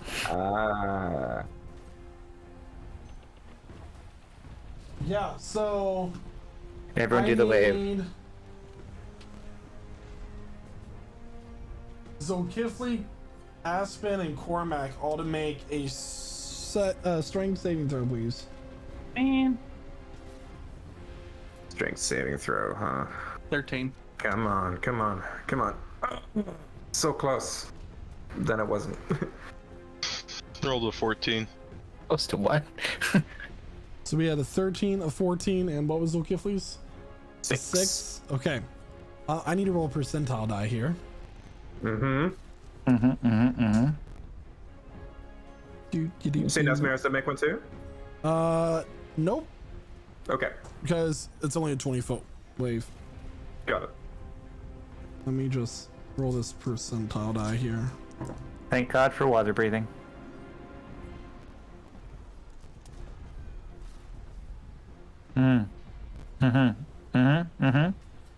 Yep.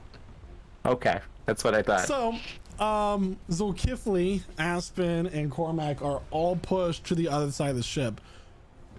But so is What? everybody else. What, As to the you're other all side? pushed, the entire Ooh. ship is pushed up and over. And as you all fall off the capsized ship, Oh not god. knowing which way is up, which way is down, that is where we're going to take our mid-session break. Oh my God. So you got one ship on fire and one flipped. One is flipped, Also- capsized also- completely. Casimir was on the fallen mast 30 feet in the air, so I don't know what happened. Yeah, is he flying? He's flying. He's fine. He's fine. Struck like a giant bat. But, whoa, did not expect that to happen. Cool.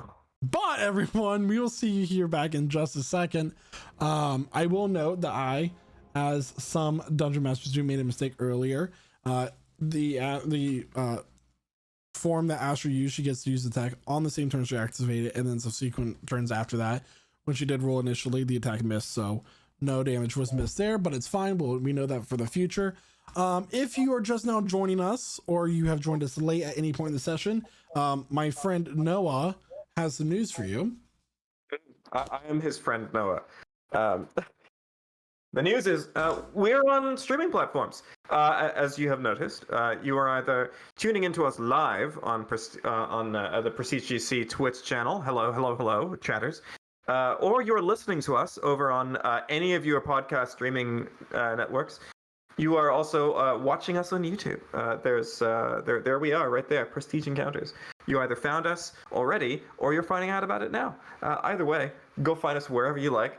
And if you fancy catching us in person, we've got a Discord. And turns out we welcome people, and we bite only when we're hungry.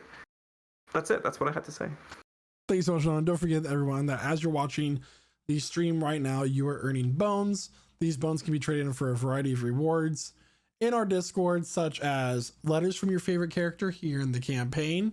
They can be dice sets, they can be merchandise, they can be a raffle entry. Each raffle entry for our current Rogue Energy raffle is 100 bones per entry, and you can have as many entries as you have bones. So that's really great, as long as you're in Canada or the United States only, excluding Quebec because of giveaway laws that they have. So there are a lot of other rewards that you can redeem stuff for. Our Valheim server just opened up this past Monday. We've been playing on it. It's a fantastic time. We love it. We would love for you to join us on that server. Otherwise, everyone, we'll be back here in about 20-ish minutes as we take an earlier than normal mid-session break. But, we'll see you all soon. BRB.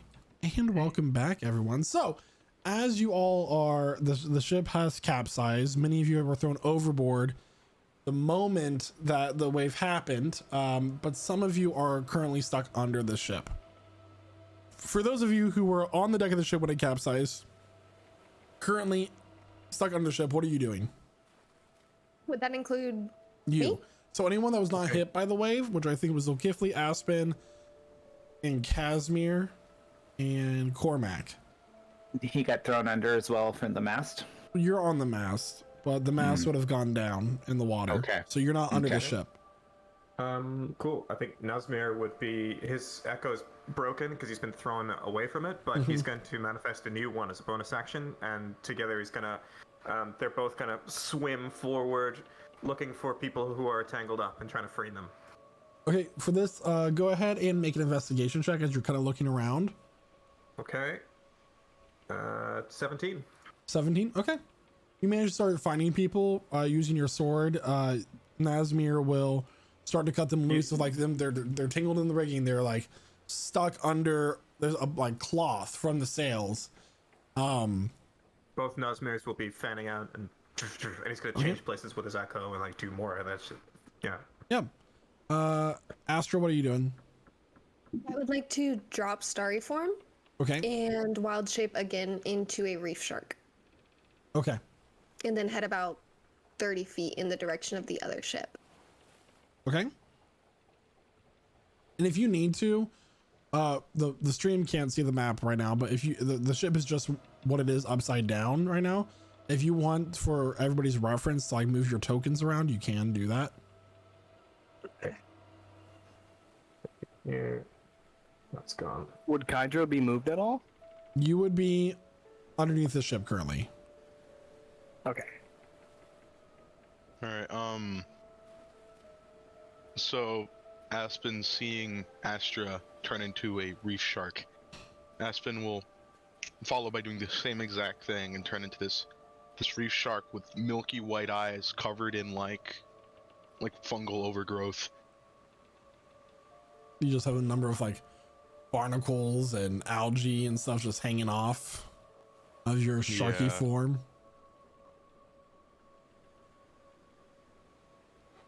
Exactly. And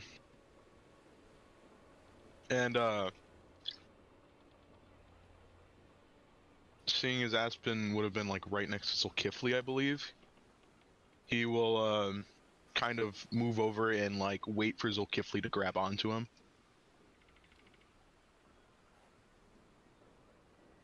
So as this is all happening, there is this voice that reverberates around all of you.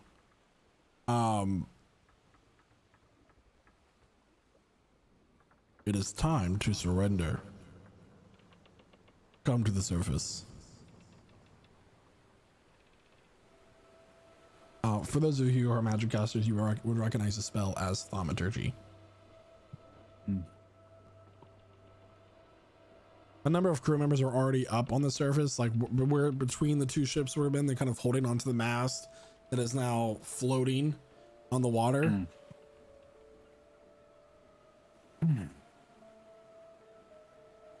Casimir is going to try and fly out of the water, so he's above the waves. How's it going with Zulkifli? Is he tangled up? Can he do something? You can grab onto Aspen if you want.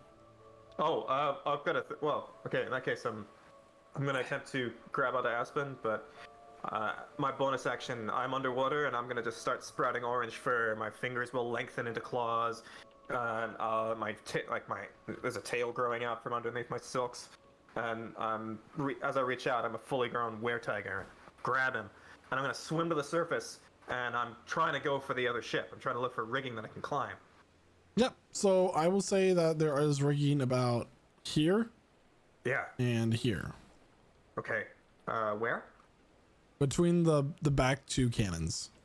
Okay, cool. I'm grabbing for that. Like, Surfacing, you see that they have climbing put up. out the fire. Aspen would get what you're doing, and he will swim kind of to push you faster. okay. Cool. Tell me what I gotta roll. Getting up there. Yep. I mean, you don't have to roll anything. You just go up. Okay, cool. I'll emerge. Emerging, what you see is that the flame is out, bows are drawn, pointed at the people that are currently floating in the middle of the water. You recognize all the crew is there, including the captain. Dwum is nowhere to be seen.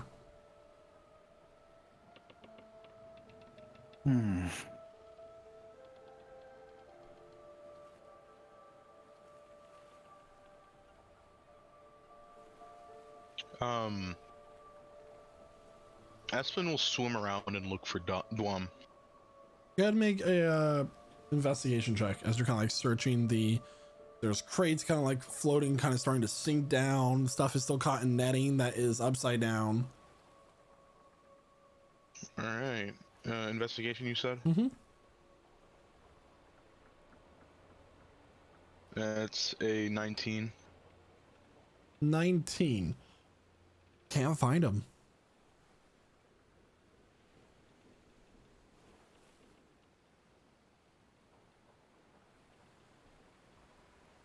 There were only 4 people controlling the cannons during the combat that you saw. There's Yep. about a crew of 20-ish people on this ship. Are they all pouring out? I'm sorry? Are they all pouring out? Because I would say as soon as I'm emerging from the rigging, I'm reaching out for anyone who's on the edges, like any of the pirates, and I'm hoping to pull them in with me. Like, push them off the ship. Like, I'm still raging, roaring, growling. Yep, if you want, go ahead. We can roll initiative again. Yeah. Cool. All right. Bonus action, I kind of crimson right on my claws. I'm straight up going for them.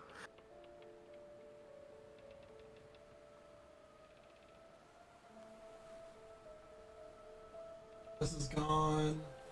Never get a cat wet. Everybody's here. 13. 13. Tigers, good swimmers.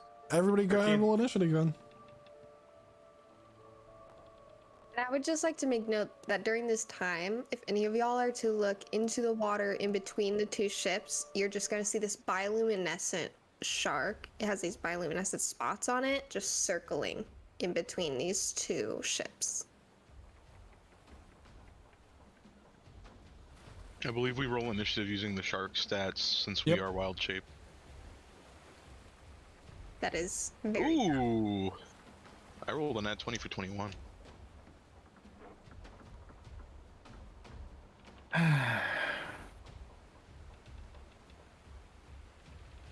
Oh, I don't know why, but I GM rolled that. What the hell?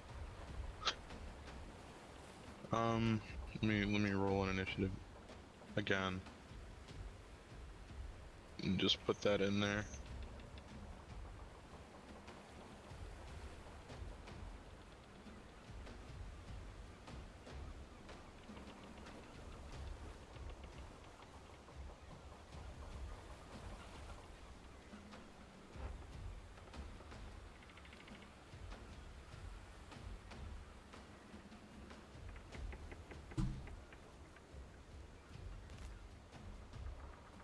So Hifley is the ultimate example of why you don't let a cat get wet.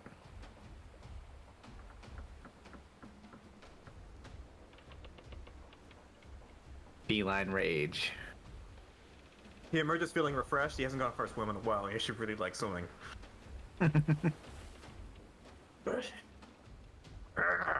No, well, these guys fucked with his ship. Oh man. There's a lot of people appearing on this map right now. Yep, 1, 2, 3, 4, 5, 6, 7, 8, 9. 20, I think we said. I see, yeah. We're not going to do it 20 initiatives.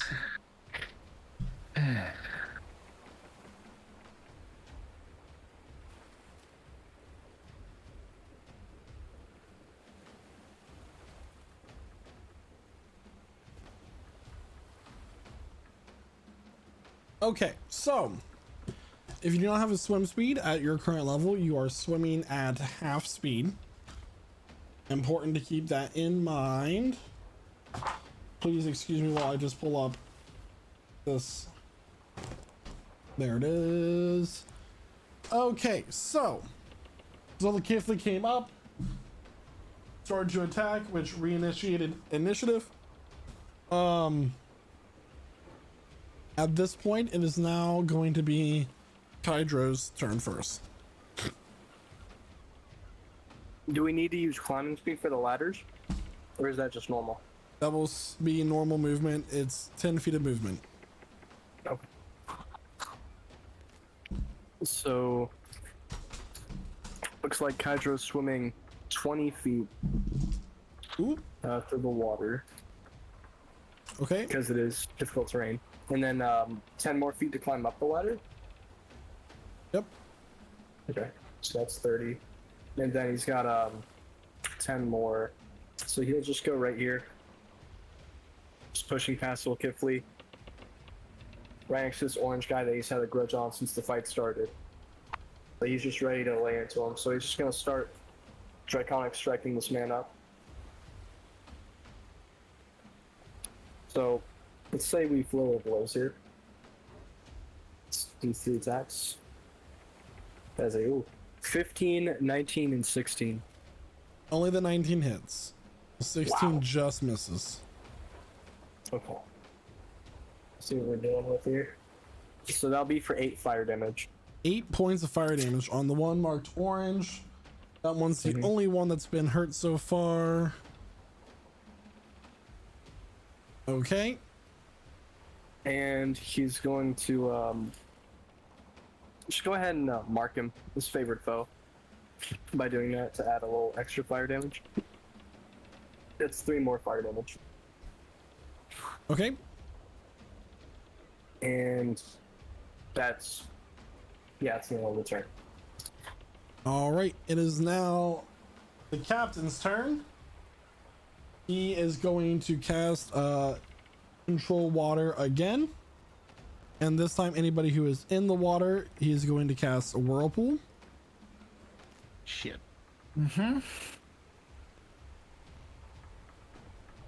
So that is a 50-foot square. At least.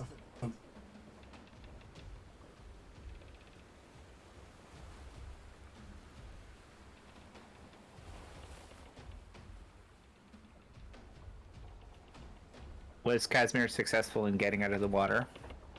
I'll say yeah. Okay. There. That's easier to see for you guys, right? So everybody is in that square except for Casimir. I need you guys to make a strength saving throw. I'm sorry. A athletics check. Ooh. Ooh. All right. I rolled a 21. 21. 14. 14. 21 definitely saves. Nazmir gets washed away with a 7. 7. That will fail. 14 will succeed. Got a 17. 17 will succeed. So only Nazmir failed that. Nazmir gets pulled in 10 feet. Okay. Just towards But the center. all of you would, yeah, so 10 feet towards the middle.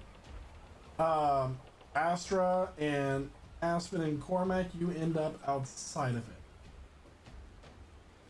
From all that. So this vortex starts to form, swirling around. You all try to swim really hard against it. Aspen and Astra, you're quite good at swimming right now. You're sharks. That makes sense. Nazmir is short and stout. He is a dwarf. They are not necessarily good swimmers, as they spend most of their lives underground, and that's where their ancestry lies. Nazmir does not swim away as the rest of you kind of swim out, and he gets pulled in. However, notice that the whirlpool is currently protecting the rigging on that side.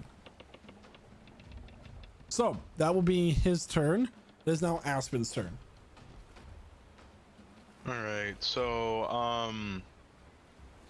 I noticed that there is no crew member in the water, so I'm assuming that's not one that's going to be part of the fight. They got thrown in? So the crew members are currently in the, from the ship, including the captain, are currently in the water, but they're not part of initiative. So Oh, I mean like the enemy crewmates. no, Did none of Zulkifli them not are throw anybody in the there? water. Okay, so Aspen will kind of be like circling around, waiting for anybody to be dropped in which he will use his reaction to attack. Okay. So, held action. All right. That is now one of the crew members' turn. One that has no color assigned to it. Seeing Kaijo first, it's going to run up and attack him with a rapier. This is... Excuse me. This is going to be... a 19 to hit. Is that with disadvantage? Oh, no, not with disadvantage at all. That is a 17 to hit. Okay, that's a miss. That is a miss. So not being able to see quite where your form is, it takes out a rapier and tries to jab at you. It will miss. He gets to make another attack. This is also with disadvantage. That is going to be a 22, and 25. Good rolls. Good rolls. Oh, It was a wow. natural 16 and 19, so Mm. that will hit It's gonna then. get. Mm-hmm. All right. Where is the D8? I really need to organize my die. Okay, here it is. Oh, a natural 1 on the D8, so 5 points of piercing damage. And since it's hit you, is the next attack with disadvantage as well? No, it's just a straight roll. Straight roll. until the end of my next turn, I believe. Okay. And that goes for everybody that attacks you now. Yes. Okay. Well, this is with a dagger. That is going to be a 20 to hit. Mhm. That is going to be 8 points of piercing damage. So you've taken 12 this turn. Mm-hmm. I'm at 34 HP.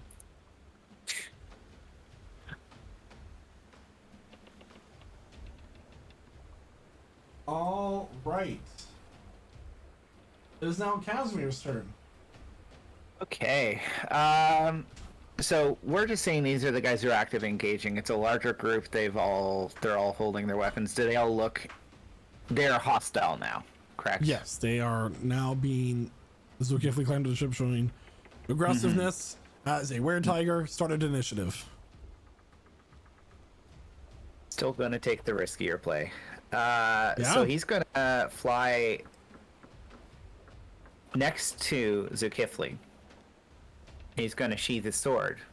He's gonna put his hand on Zulkifli's shoulder and say, "It may be too late, but fighting, killing each other, what hope do we have? We need to stop."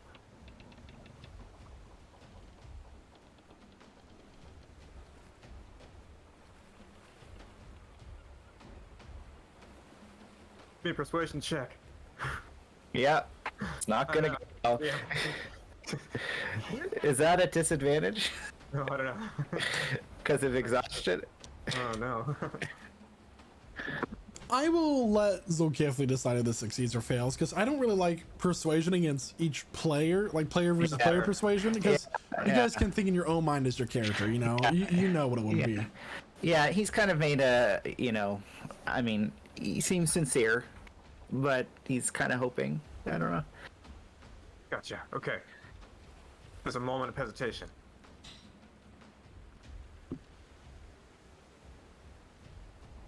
What are the pirates doing? What? There's a moment of That's- hesitation from Zulkifli, but what are the pirates doing? That's my turn. Not holding an attack, just dead. What'd you roll for persuasion?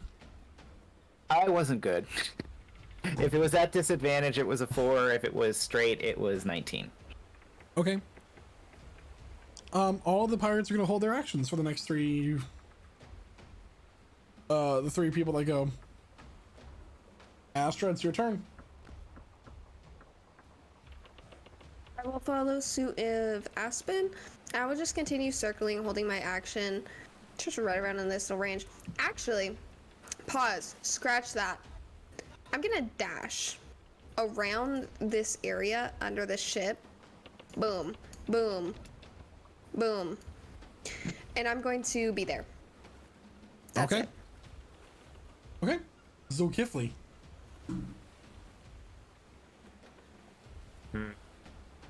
I back away from the ladder.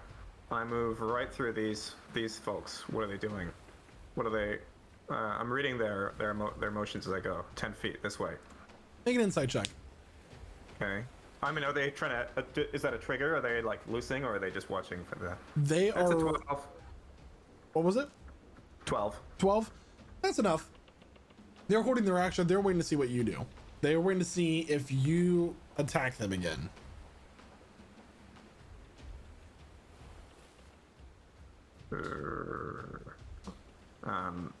I kind of narrow my eyes, bare my teeth at them. And I look at the captain I just pointed at. And I go right up to him. And I'm going to ready my action. My action is to shove him to the ground, but the trigger will be a sign of distress or hostility from him. A sign of distress from my teammates or hostility from him. Okay. I just standing up here and I'm just looming over him. Just Okay. Yeah, getting up close, you notice that he, with the black paint going down the front of his face, his lips are painted gold. He also has these like swirling designs coming down from his eyes to the outsides of his face with this like gold-like paint with this turquoise colored skin. He has a helmet that is very Legionnaire Roman, where it comes down to the nose and then the sides of the face with a long tassel up and down like a warrior ponytail kind of. He has a necklace with a number of bones and shells woven into it. Weapons at both sides. The entire top half of his body is bare chested. He just stares directly at you. All right, then holding their actions. Cormac, what are you doing?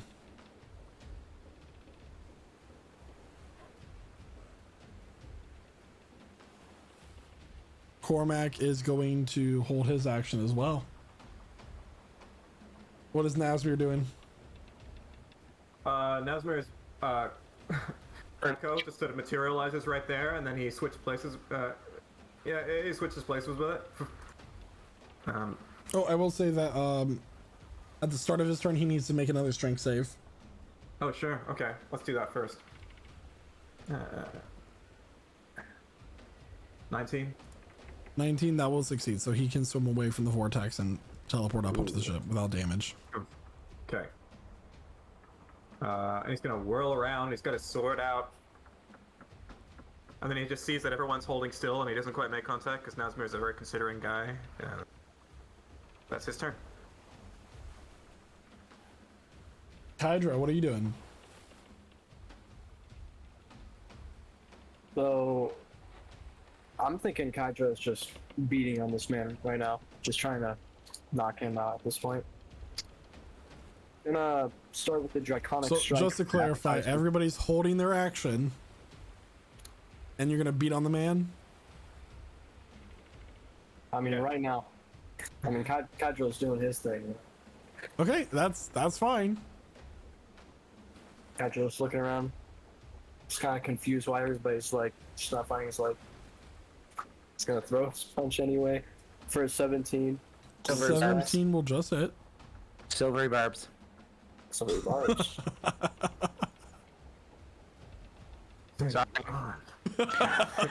Sorry. Let it go. Roll again. Oh, like that. 15. He gives That will Kyra the miss. advantage. Yeah, Right. you feel the magical essence come from Casimir. First time ever against you. And he gives Astra advantage. Let's I go. thought we were punching them. For the second time, the captain is going to speak. Well, looks like we have a standoff. We won't attack any further if you all do the same. Clearly, you know that you're outnumbered.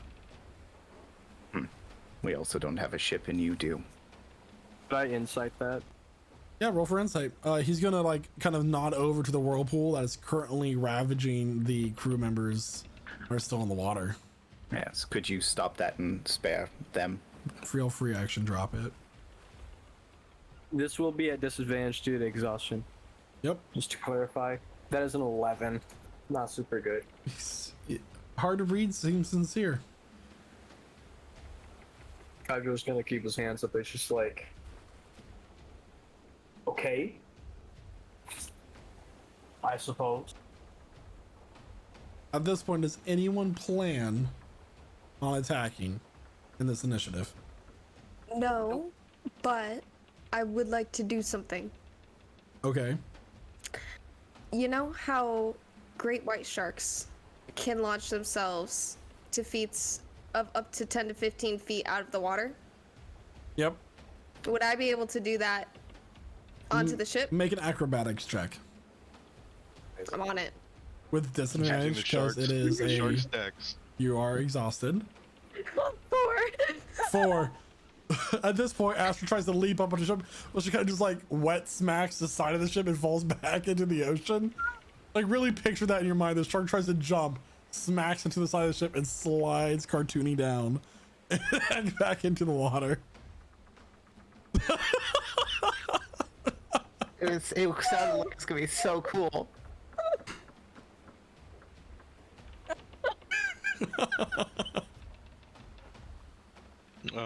Aspen will go over to the rigging and drop his wild shape and climb up slowly, looking at all of the crewmates as they, anybody within his radius smells just like a sharp stinging scent in their nose. But not to the point where it will actually hurt them. Okay. So at this point, I'll say that nobody has the intention to attack. Go on. Bring your crew aboard. He'll lower his hands. Cormac's gonna swim to the side of the ship and like start. He'll grab onto the rigging, but he's not gonna quite climb on the ship yet. He's gonna stick his hand out and like try to like help pull in some of the other crew members that are still in the water. As you pull Cookie aboard. Well, there's ship number 4. Let's go for 5.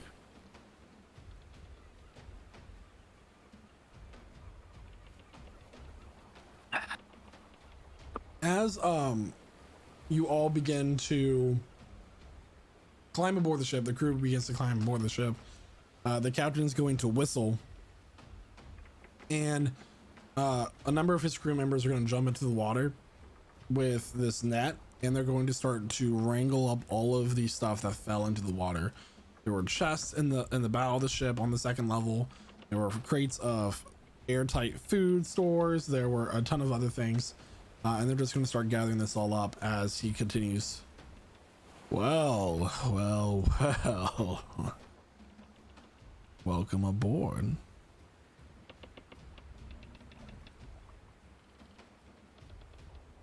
It was an interesting combat strategy.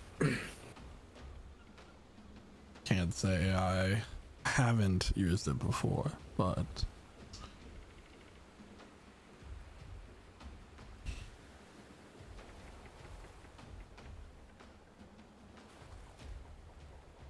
What's my assessment of his physical status, DM? How strong does this guy look, or is he kind of wiry? make an insight check. Cool. I'm like reading his body, just looking at him. That'll be 19, sorry, 19. So he is quite strong. Think like native warrior is kind of the feeling that goes there. He is very muscled, not to where like he's bodybuilder large or like barbarian large, but he is athletically built. He has shown that he has magical prowess. He does have physical strength as well, and with your insight, he also has this very strong charisma about him that allows him to be this leader or this captain of this crew. There are a number of crew members as part of this captain's crew. With Casimir's comments, gonna look. Guess we can call it even seeing what you did to my priest. Yes, it's unfortunate. It's not a good way for a soldier or a pirate to meet their end. You send your ropes to pull them out. You are to undo the storm. Pleased to meet you. You understand this. You started something today. You may have more crew, but they only have one captain.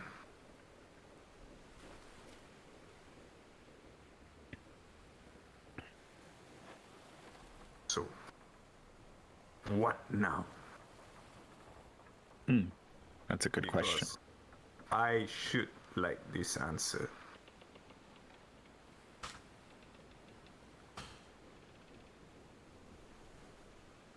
Are you the captain? No. You rescued the captain. Then we talk. After everybody's kind of been like pulled onto the ship, all the loot of your ship has kind of been wrangled up and starting to be pulled up into this net, almost like this very thick, large fishing net. Well, come into my quarters.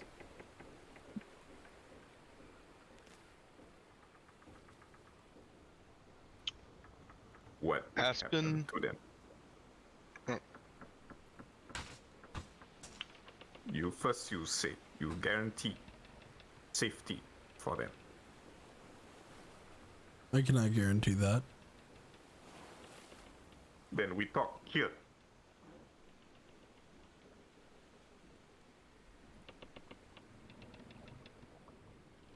You know, Aspen will walk up, push past any crew members, and get behind Zulkifli.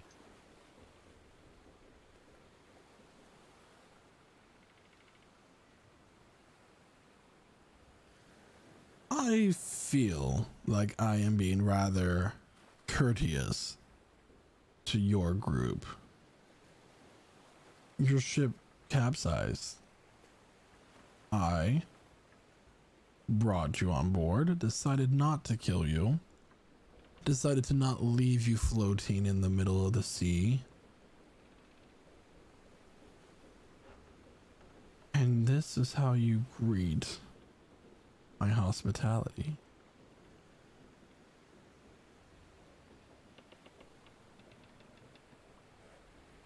Bangsa, you pushed our ship. Now, are we talking like people or fighting again? We can talk in my quarters. Okay. Pick two people. And those two will come in and chat. And then I we can gesture negotiate. I gesture to all of my friends.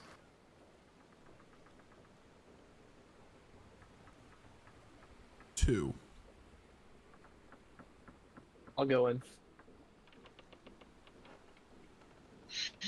I'm talking. Aspen's already standing right behind you, looking at this guy. Yep. Astra is still a shark, so she is not applicable. So who's going with Kydro? Aspen, I assume. Aspen and Kydro? Okay. Yeah. Just the two of them. That's it. He said two. Is he connecting with Casimir at all? Does he want Casimir in too, or is he deciding? Is he leaving that out? Roll a persuasion check, Casimir. Disadvantage still. With advantage. Well, it's gonna be a straight roll because Yeah. of your exhaustion. That is not horrible, but not great. It's 11. He did okay. This one can come too. I need everybody except for those three to deafen, please. Okay.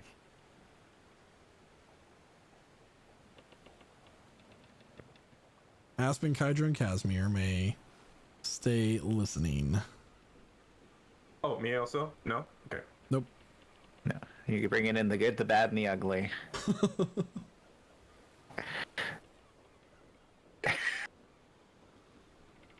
We already know who the good is. So he's going to bring in the three of you.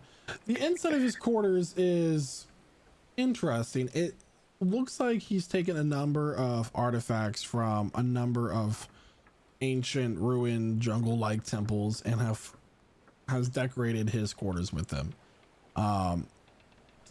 He sits back in this throne that is made of gold and turquoise stones, and kind of like lounges one leg over and leans back like kind of sideways into the chair. There's no place for you three to sit. So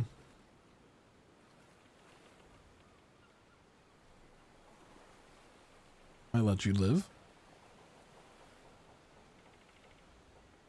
What do you ask of me? Seems an inconvenient thing to rescue us. There's certainly some nobility in that. Very inconvenient.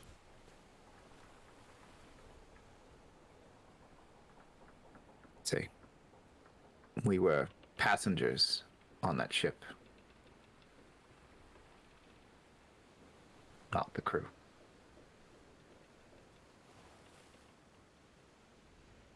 You paid to be on that ship? You paid Yes. to be on a ship during these times when the sea is at its most dangerous that's been in decades. We needed to travel somehow, and by water was the most convenient. Apparently less convenient than you anticipated. Perhaps. Or perhaps not.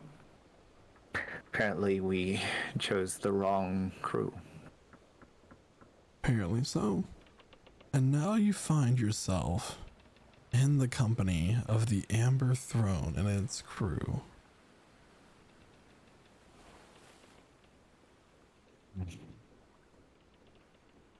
Good to know.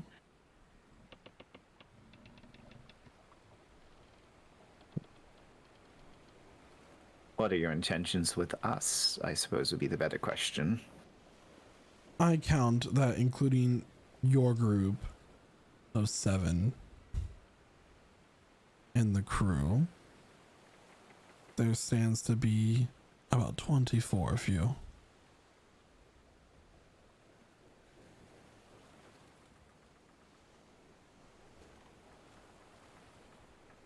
I will spare each one of you for 15 gold. Take you where you need to go and drop you off there free of charge for delivery, of course. Aspen wants to get a read on how truthful he's being about this. Roll insight. Alright. If you cannot afford the 15 gold per person, you can pick the ones that get thrown overboard. Or 17. 17. He's being completely upfront and honest with you. If you choose to not pay for some people and you do rather them not be thrown overboard, we can put them out of their misery ahead of time. So just for quick, like, math, it was 15 per person, right? Yep, 24 24 people. in total. 360 gold.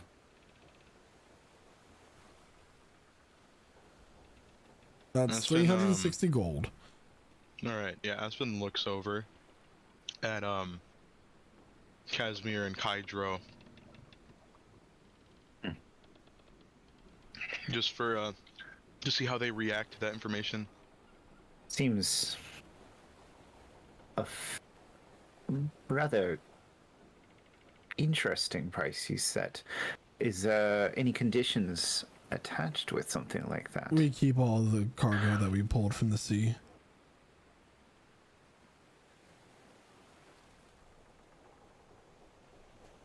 And do you have any guess on where we're heading based on our...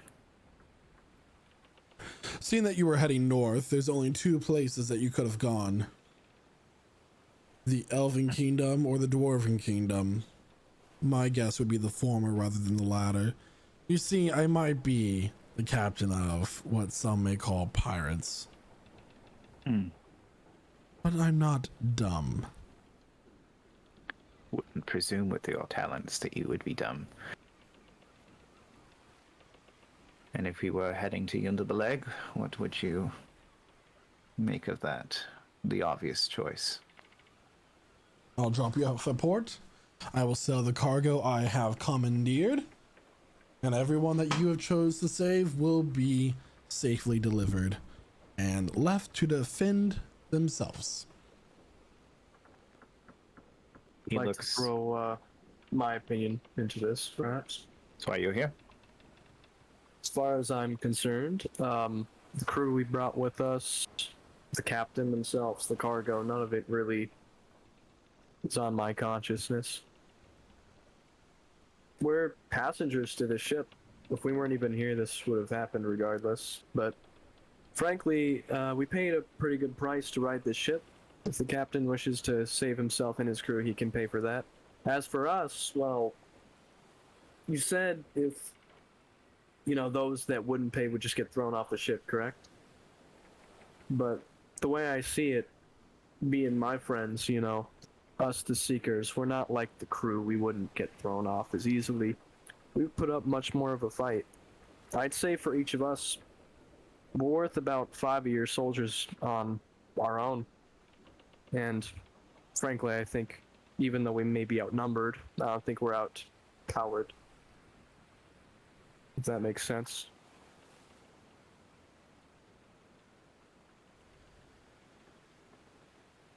Though, I must thank you for your generosity so far. That's all. Aspen looks over to Kydro.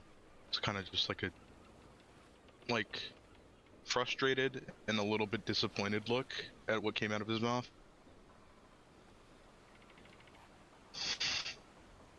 These people that we sailed with, I owe as much as I would anybody. We did pay them. But they are helping me in my journey, a journey that I value more than my own life. I wouldn't throw their lives away just because it's convenient for us.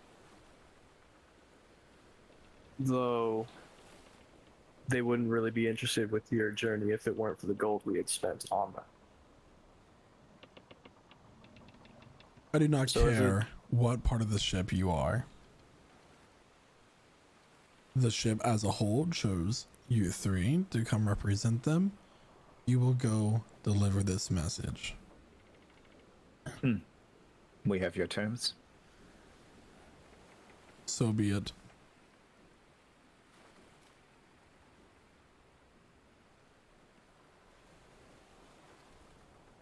Esmir gestures to the door for the rest of the other two. So the three of you will be brought out of his quarters. You'll be escorted below decks and left in a private area for you all to discuss and share what you have learned.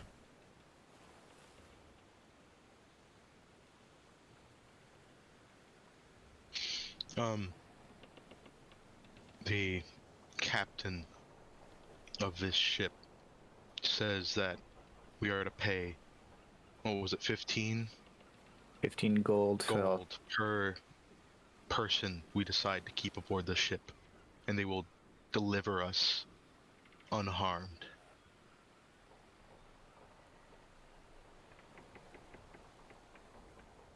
Though, if I may make a suggestion to the captain that delivered us here, I suggest using the gold that was bestowed upon you by us to maybe save your own crew. Is he here with us? He would be there with you. It's not that simple.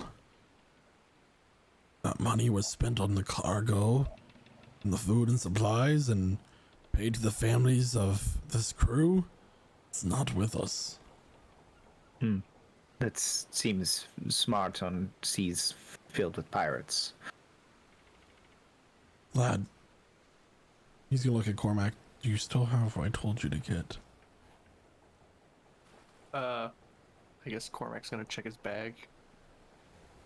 In your bag, what you grabbed out of the safe what is a small cloth wrapped object. You didn't have the chance to exactly open it or look, but it's bound by a small leather belt. I still have it. Pay for me, pay for my crew, and you can keep that. Aspen will look over at Captain Pearlback, and he'll say, I am willing to do that. Out of my own pocket.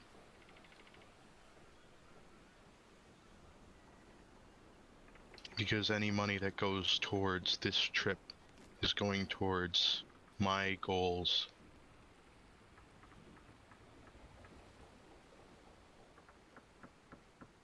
We pay the money, or we kill the captain. I don't think that's an option. Listen, not? We find him, we kill him. I have a suspicion with a captain who's willing to make a deal like this that he likely has the loyalty of his crew. So we could take the risk and all die, or we pay this price and save the lives of every single person who's still here. We have the money. That's the question. I How do. much? How many crew members are left? 24 total, 360 gold was the cost. 260. 360. 360. A full turnaround. How much do you have? I have enough to cover it. All right, I'll throw some in for you as well. That's not needed, Cormac.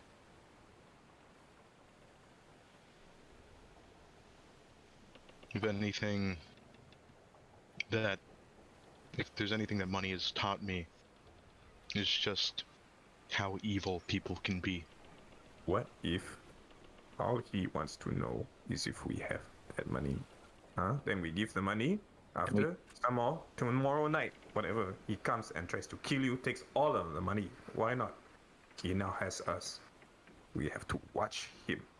Then we need to convince him that it's all we have left. Or he is an honorable man. I mean, like you weren't in the room, but I pointed out, there's nothing to gain by saving us. The cargo is worth more than our lives. He did seem to be very upfront about it. It's not to say that I trust. So I have a good eye for people that are lying. I do not like this. But I don't either. I just pace back and forth. I'm still in hybrid form. Yeah. And if I had the choice, here's the question I would ask. If we had sunk their ship, would we have killed every last man who stayed in the water, or would we have saved some and exacted some price in exchange?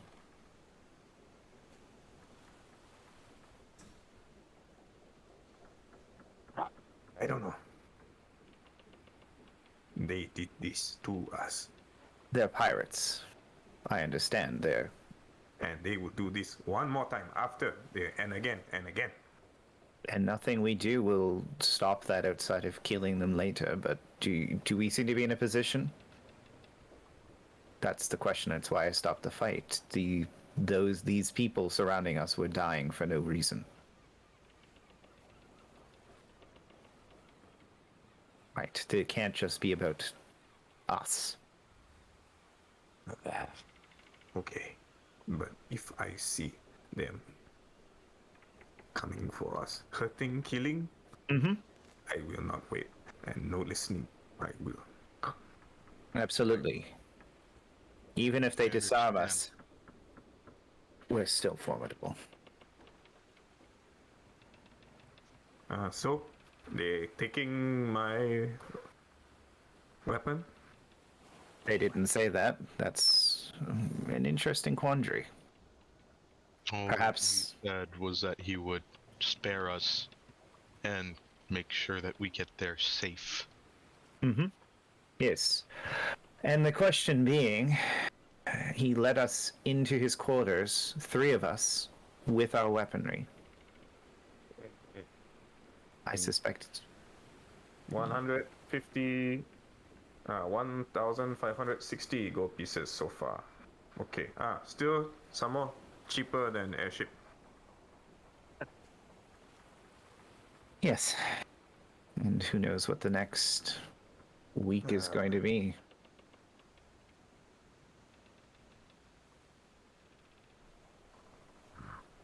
Okay. I'm staring around. Are the crew just nonchalant about the fact that there's a weretigger on deck? Because that is an interesting factoid on its own that I'm gonna... Yeah, a lot of them. Luckily, a lot of them, their trousers are brown. The, only it seems that Captain Pearlback and is the one that's willing to talk, while Cookie is just back with like his leg raised, licking it. He seems unfazed but uninterested in this conversation. Aspen will look towards Captain Pearlback. How do you feel about the matter? I suspect that, from what I've heard about Yundul Beleg, that they're not very friendly. No. But not hostile. Not hostile. What do you know about this Captain Storm? From what I've heard, we're lucky. I wonder why.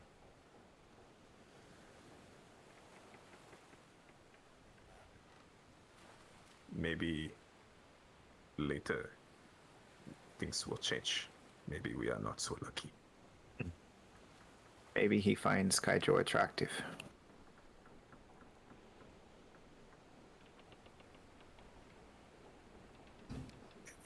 Ultimately, we have to keep an eye out, even when I give this money over to the captain. Have it all in one bag. Yes, Keep the rest in your bag of holding. I don't have my bag of holding anymore. We have one still, and then two, I suppose. But ultimately, if we do get to Yundul Beleg safe, when we do, this won't be forgotten. No. Even for this price. I have a pretty hard time forgetting the people that have wronged us in these ways.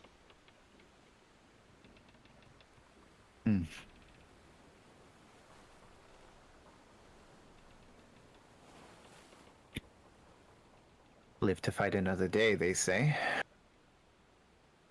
Anyone kill the crew? They are safe. Where's the bean man? I could not find him. I sniffed for him. Make a perception check. Okay, straight roll, because Straight usually roll. we've done it in this.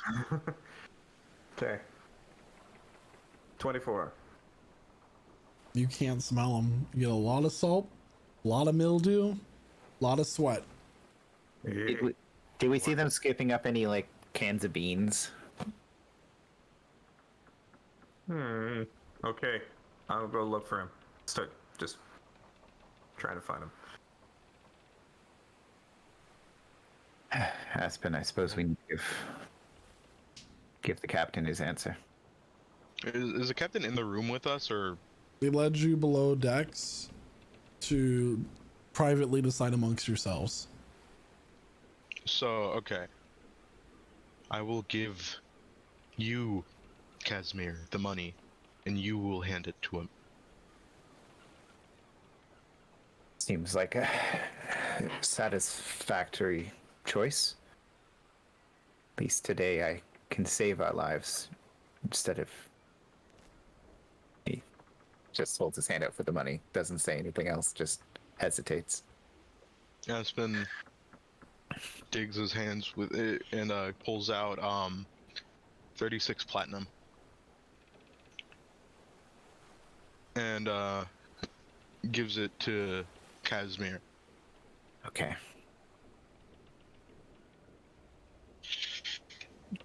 Wraps it up in a little cloth so he keeps it together. Like, we would have had part of his ration in it, so it smells a lot like jerky. A good smell. Yes. An expensive smell. Does anyone wish to accompany me who's not going to try to slash the captain's throat? I can accompany you. Okay. I can as well. If you'd like to keep this. Yes. You're not the slashing type, anyways. I'm more Zokifi's of a gonna come puncher. I come as well. You're going to come like that, still give me. Yeah. How long can you keep that going?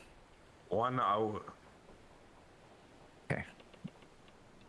I just. Okay. It's not good a question.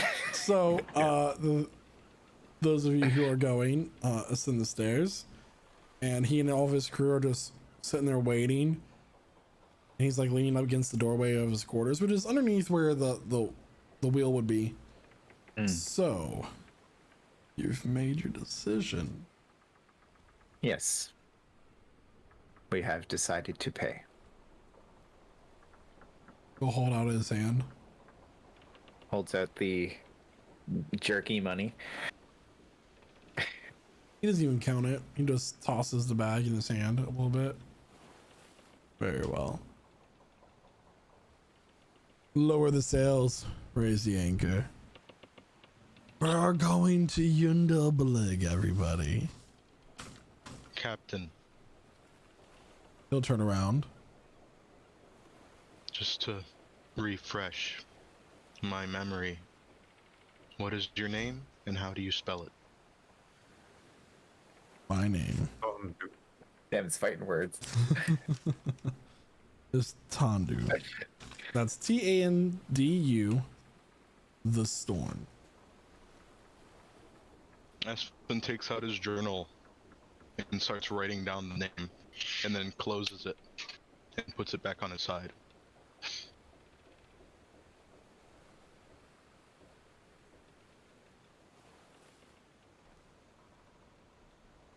So now we are going with you.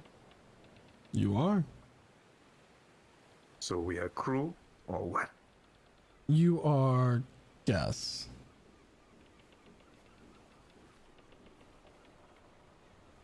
Find your way to pass your time. Welcome to the Amber Throne. Question. Because Astra is still a shark. While I'm in the water. No idea. How No, long can no. you 3 hours. yeah, you can drop at any time. Yeah, I know. I'm just chilling right now, checking out the barnacles under the ship. Are there any animals in the water? Is there anything in the water that I can notice while I'm there? What are you looking for exactly? I'm looking for any sea animals. I'm looking for any sea plants. I'm Make a looking for sea perception check. life. Okay. She's getting her underwater tour. She asked for it. Do you want that with disadvantage or what are It'd we be a looking at? disadvantage because you are exhausted. 18. 18? Yeah. With a disadvantage? Yep. Whoa. With a disadvantage. Forgot that furbolgs are good at perception. Anyway, looking around, there's not a whole lot here. Perhaps the cannon fire could have scared off whatever sea life was there. The sea is very deep at this point. You look down and it goes blue, then more blue. There's a few little like specks floating around here and there's just like, you know, specks in the ocean that you would expect. And then just black. Not a whole lot to see. Okay. Well, yeah. After that, then I'll go ahead and board the ship. And look around at all of these armed crewmates. Yeah, they don't take your guys' weapons. They stow their weapons and they immediately snap to their captain's orders. I'm gonna look around for Aspen on this ship. Or anyone really. I have no idea where anyone is. Aspen So would I'm be just wondering. relatively easy to find. Ooh. Big hat looking at. Locked on.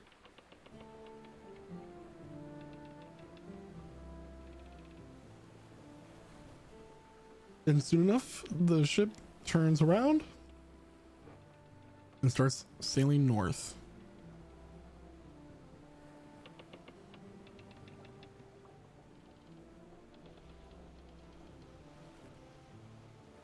Hydro is going to appear like about where in front of the mast is, like the center of the ship, and he's going to just continue his meditation there, as if nothing happened between his previous meditation and now. He's just found a new spot. This time on the deck of the ship instead of stowed away.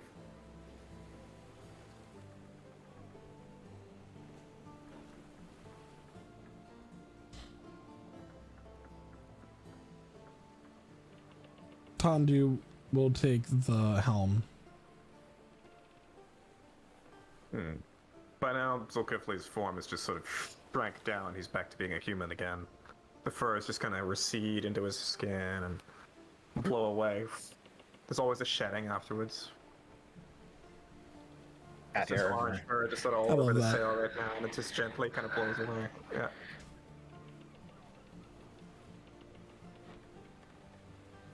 Yep, he's just going to grip the edge and very tightly, white-knuckled. Very bothered by all this. But he's going along with it for now. Still looking for Dwam. No sign? No sign of Dwam.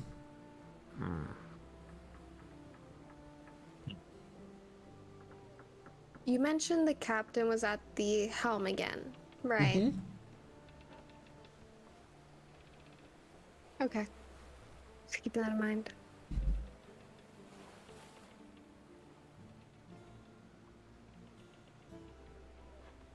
I'll come up and I'll stand near the captain. That's kind of where I'll end up. I'll join. I'll stand right behind Zulkifli and I will just watch as the captain drives the Yeah, he does get it into the general direction, and then he kind of takes this rope and puts it around the helm so it can't turn to one side too much. So Yundul Beleg is where you're all headed. Yeah. Are we there yet? I imagine we'll be there within a week. Does Faster there. this ship offer entertainment value? If you so choose. I'm sure the crew, once they settle down for the night, would be playing some sort of songs. See, this was declined to me on the previous ship. But perhaps we could think about a rope method. Consider. In which I can analyze the sea while being dragged behind. I was told it was a Lee ability. That's what I was told before. Does that happen here? If you die, it's your own fault. Of course. As is every time. But that's a yes?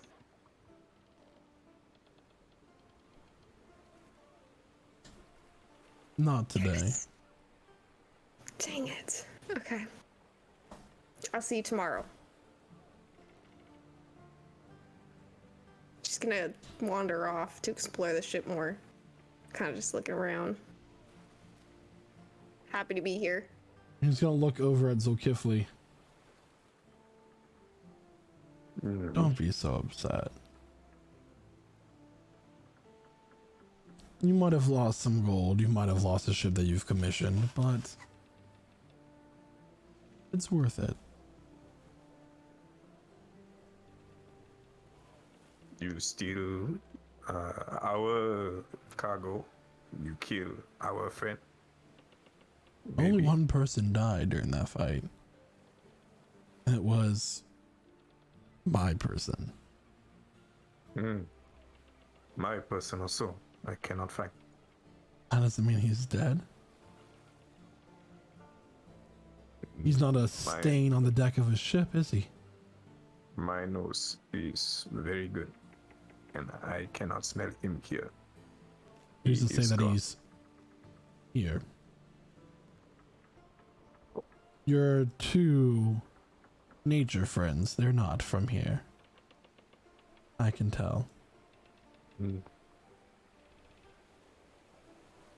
you? You are from where? Shadescar.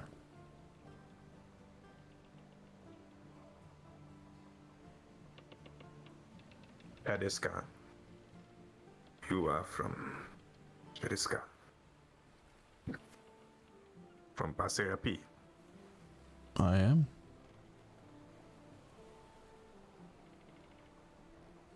I am from Kampung Selamat. Plagdara. Then you know why we fight.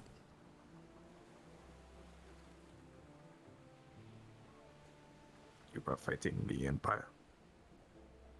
I do what I can. Money I earn goes to those who resist back home. When you fight the powerful, you gotta fight dirty. These people are not so powerful. No, Maybe but next time you target one of their ships. oh, where's this cargo headed?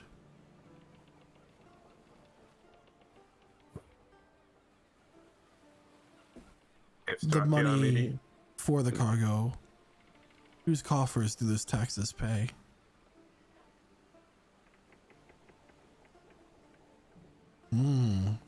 Now you see.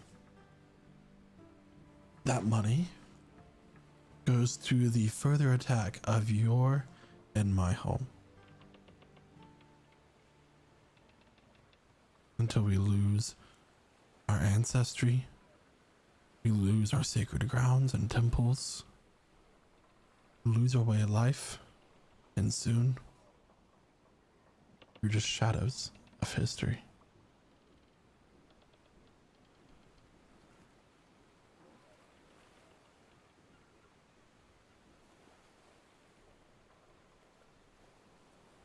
And you fight them?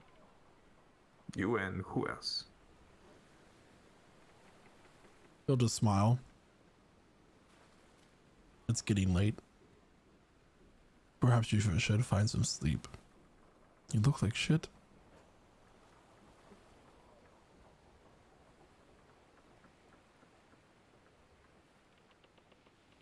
Just do a slow nod. Walking down. Fuck up one time, I eat you, then who look like shit you. Then I'll just be muttering that on my own letter. Okay. The ship is much more crowded than your last one. Hammocks are kind of like triple stacked on top of each other. But unlike your last one, the freedom movement of the hammocks allows the ship to sway and you to not be discomforted.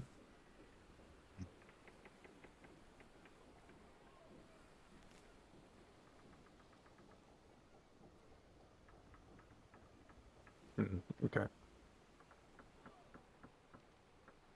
Seem to be marred. Go on. We seem to be marred by misfortune everywhere we journey, huh?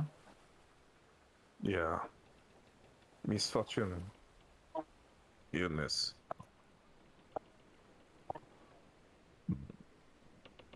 And I'm gonna just reach in and to my things, and I'm gonna take out the silver amulet. I'm just gonna hold it in my hands, just strumming my lute. It's gonna strum a sweet little tune to Amelia, but it's gonna turn a little dark towards the end, just a little angry. Like, then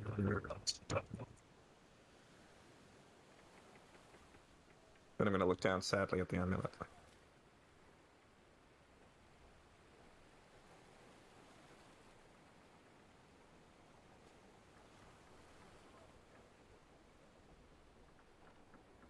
And then I'm going to pace around the ship. I'm going to pace around it just on my own, just sort of explore it, just get to know all of its corridors.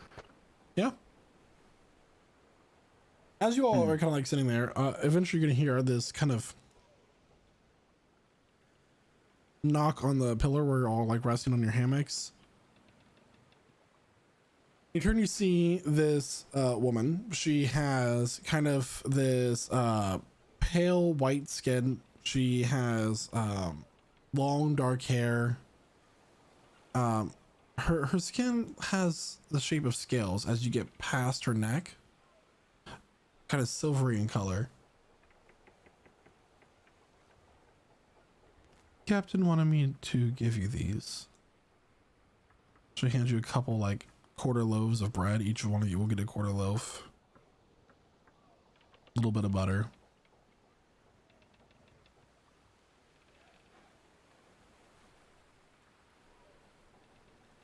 Starving is not safe. She'll also hand you each a lemon slice. Drink the juice.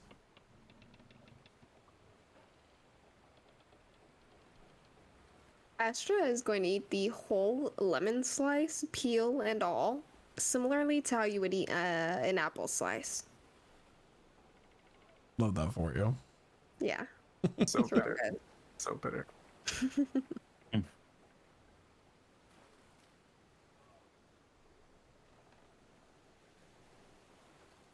She'll turn to leave.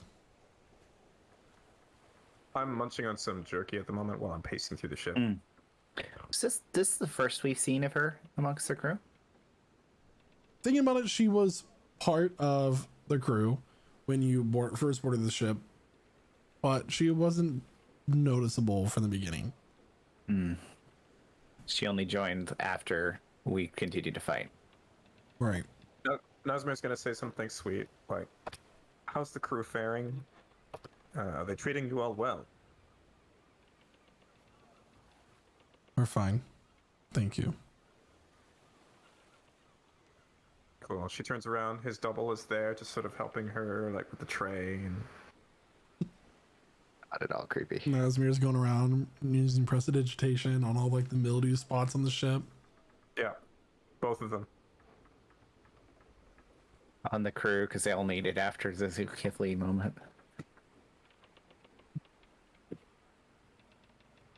I know you don't trust them, Captain Proback will say.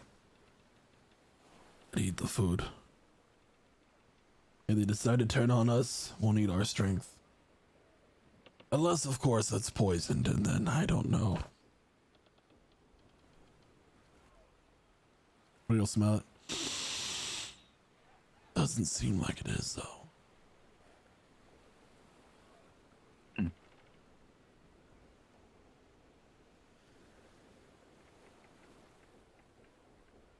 And what time is it right now?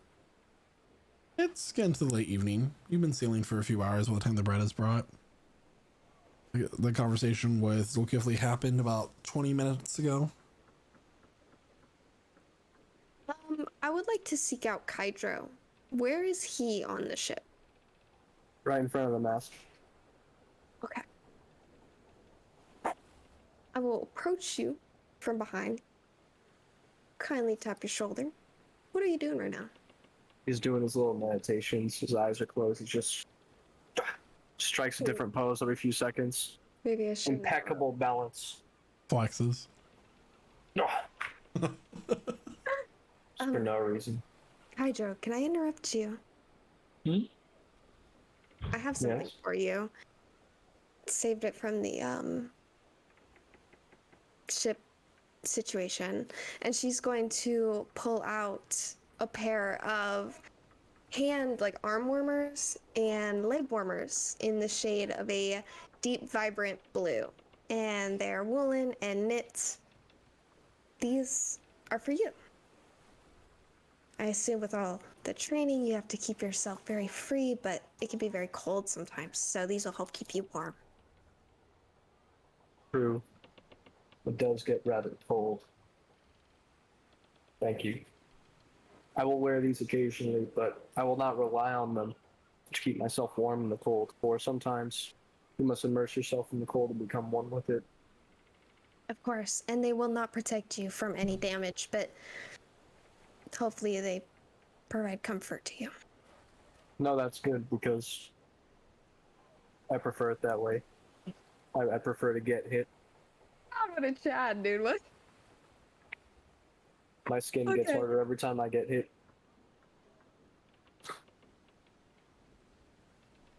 That's good. Astra's gonna go ahead and take her leave. I gotta go. Alright, so it's Astrid. His ass was gone. It's just.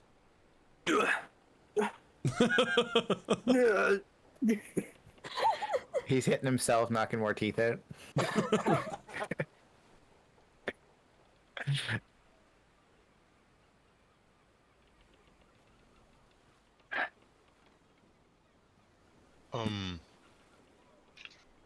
Let me see something. Let's get at.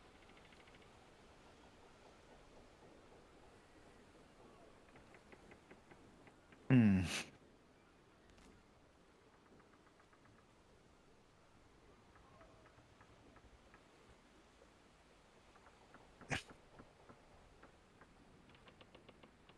Okay.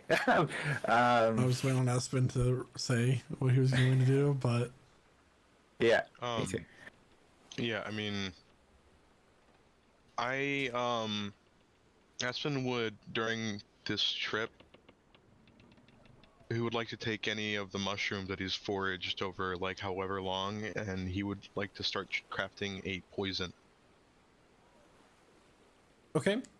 So the way the poisoner's kit works is that you will have to spend gold to kind of Alright. craft stuff. Even though gold's not used as an element, that's how the game just does it, I guess. So let me double check everything here, because this is the first time we've done this.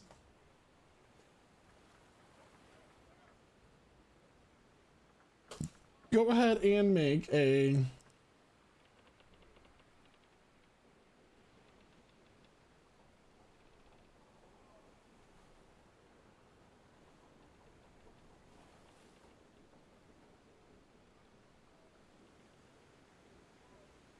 what kind of poison are you trying to make exactly? What do you want this poison to do? I want to create a ingested poison. Ingested poison? Okay. Yes, I'm using my fungus that I've collected. Okay.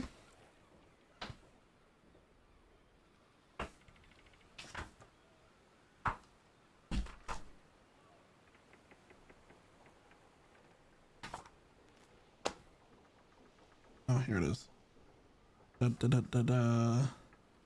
So something that's like a pale tincture. Yeah. Cool.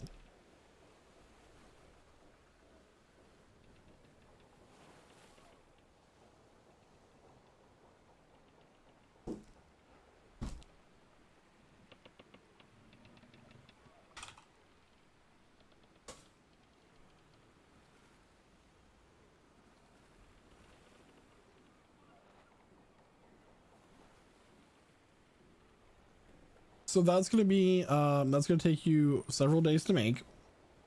It typically is sold for 250 gold. So is that how much it costs to make it? That's how, so for like every 5 gold a poison costs, typically that is a day. So 250 gold would be technically 50 days, but for the sake of this, I'll go ahead and let you roll an intelligence check with proficiency if you're proficient in the poisoner's kit. I am. So it's an intelligence check plus an additional 3, so d20 plus 5. So 24 24. intelligence roll. You can make this in about 5 days. It'll be one Yeah. dose. It'll be 1 dose of pale tincture. Yep. Okay.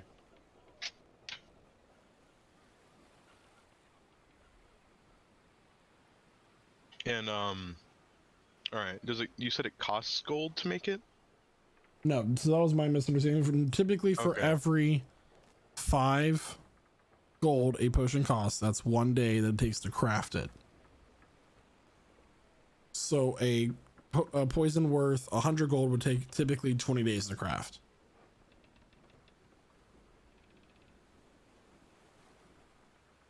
All right.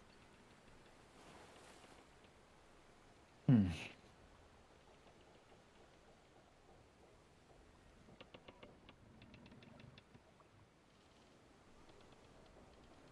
So, Casimir kind of waits, if no one's going to do anything until everyone's kind of gathered back together.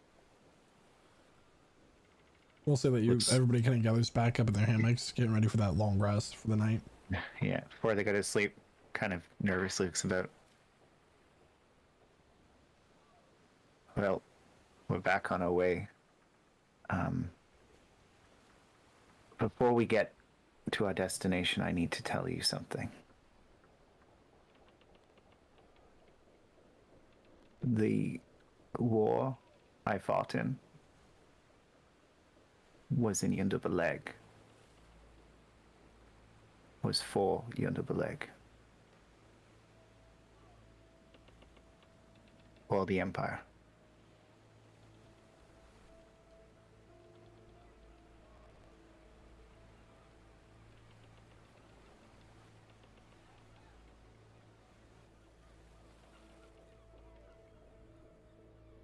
Before we get there, you need to know.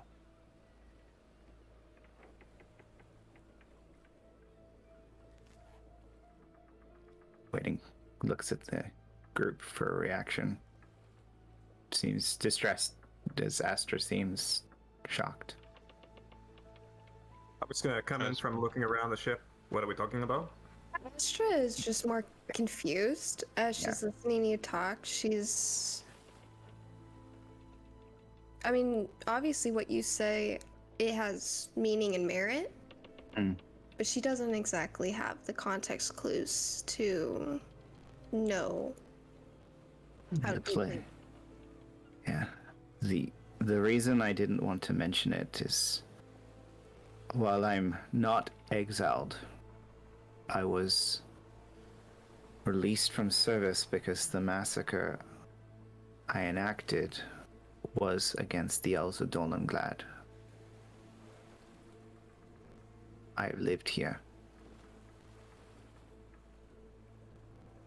And I don't know if we run into the wrong people, how I will be received. So you do believe that you will be recognized? I don't know. You did this for them. I did this as a soldier. I didn't think much of why or who I was doing it for. And why would they not see you as a hero? It was inconvenient. Killing soldiers is one thing, killing civilians sometimes questionable, but I embarrassed the wrong people.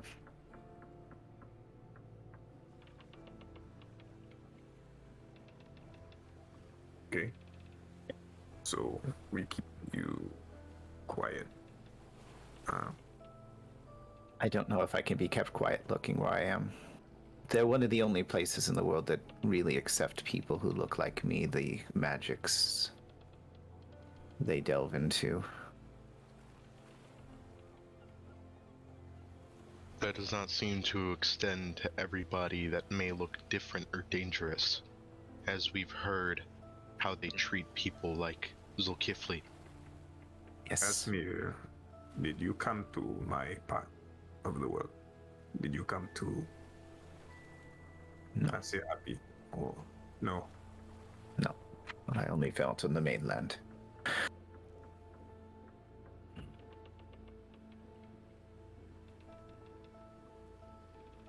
I was raised to fight. Never really raised to question who I was fighting for. You don't tell the captain this. You understand? I'm reluctant. It's quiet.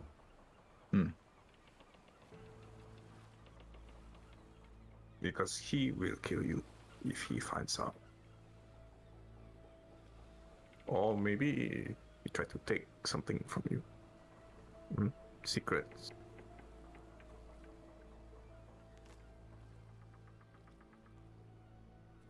We'll cross that bridge when we come to it.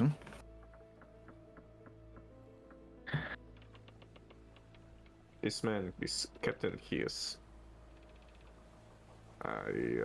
I don't know him personally, but we are from the same place.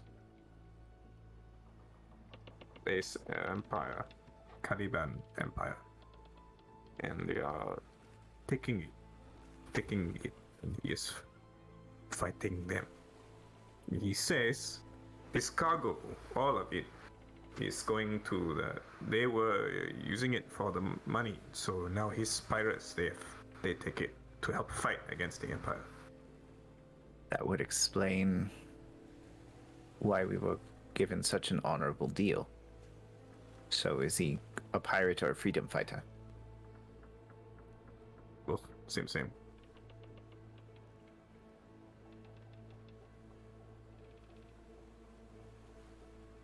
I still say wash out.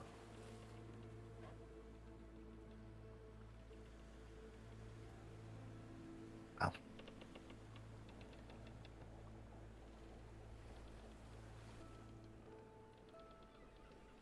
we'll certainly see how the rest of the journey comes. I won't discuss it. I don't wish to cause more trouble.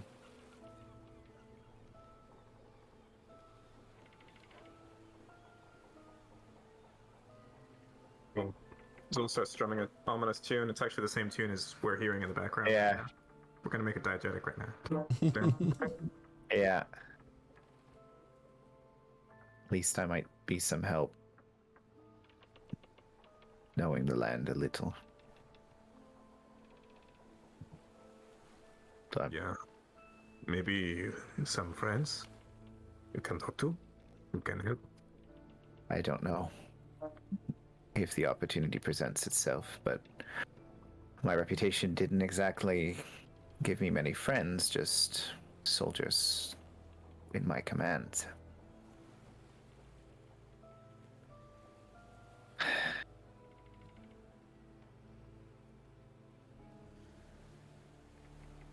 Well, let's hope the rest of the journey goes well. Where we end up, I don't know if they'll be interested, but there is a monastery where we land, Kaidro. The monks train in combat. Might be worth checking out, but I don't have a good history with other monks. No? Nope. Not What kind of generally. Well, maybe you'll be able to show them how much better you are. I don't think they'll practice, my traditions.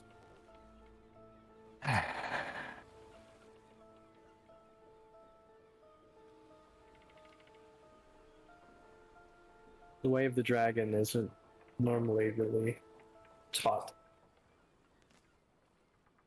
Not in monasteries. You can learn many different styles. True. Maybe you can improve. Maybe Good you point. throw more straight. No. Chuck a dagger right at the wall. It's pretty good. I have no idea. It could have been in that one. Gonna roll it now? For the roll of cool, I will allow it without a roll. Okay, love it. Well, yeah, I suppose there's some I could learn from them. I just hope we don't escalate beyond sparring. That's entirely up to you, Kaidro. You tend to hit first and hit second, and maybe ask questions after the third time. Hydro, are there monks looking for you, maybe to try and kill you? No. You can say now. We all have shared secrets. I do not have a band of monks hunting after me, no. You say now, okay? And because we are friends, you can be honest. I understand. But no, that's not the case. It's just my teacher a very long time ago, the one who taught me the way of the dragon. We had our disagreements about how things are traditionally. And I don't exactly have the values of a monk, but I use the way of the dragon to my own whim. And to some, that's seen as unworthy of my fighting style. Monks are very dedicated in their ways, but I'm not that way at all. I'm Especially flexible. because you did not see a dragon until just recently. Oh yeah, no. That was very interesting. I want to be a dragon, Yeah. but you know, punching is cool too.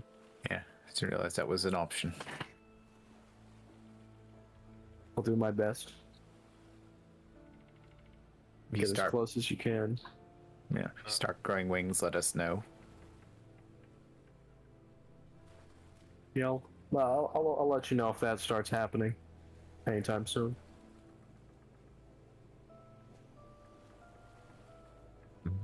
Yeah. Yeah. Maybe we all can turn into something, huh? Esper and Estra, they can turn into a mushroom or a star. I can turn into tiger. You, dragon, Cormac, into a good fighter.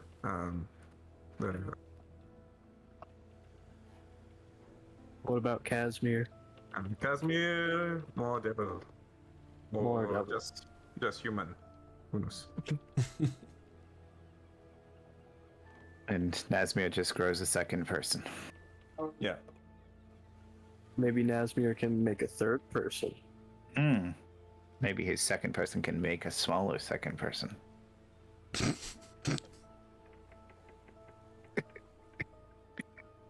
Little Nazax. That's why I was just gonna say something sweet, like, never thought about that one. I'll have to give it a go. I have no regrets.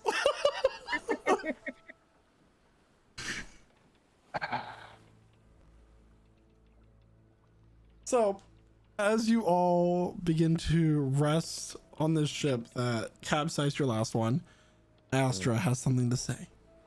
Yes, so right before bedtime, before we all get settled in and we go to sleep, I would like to approach Casimir as well.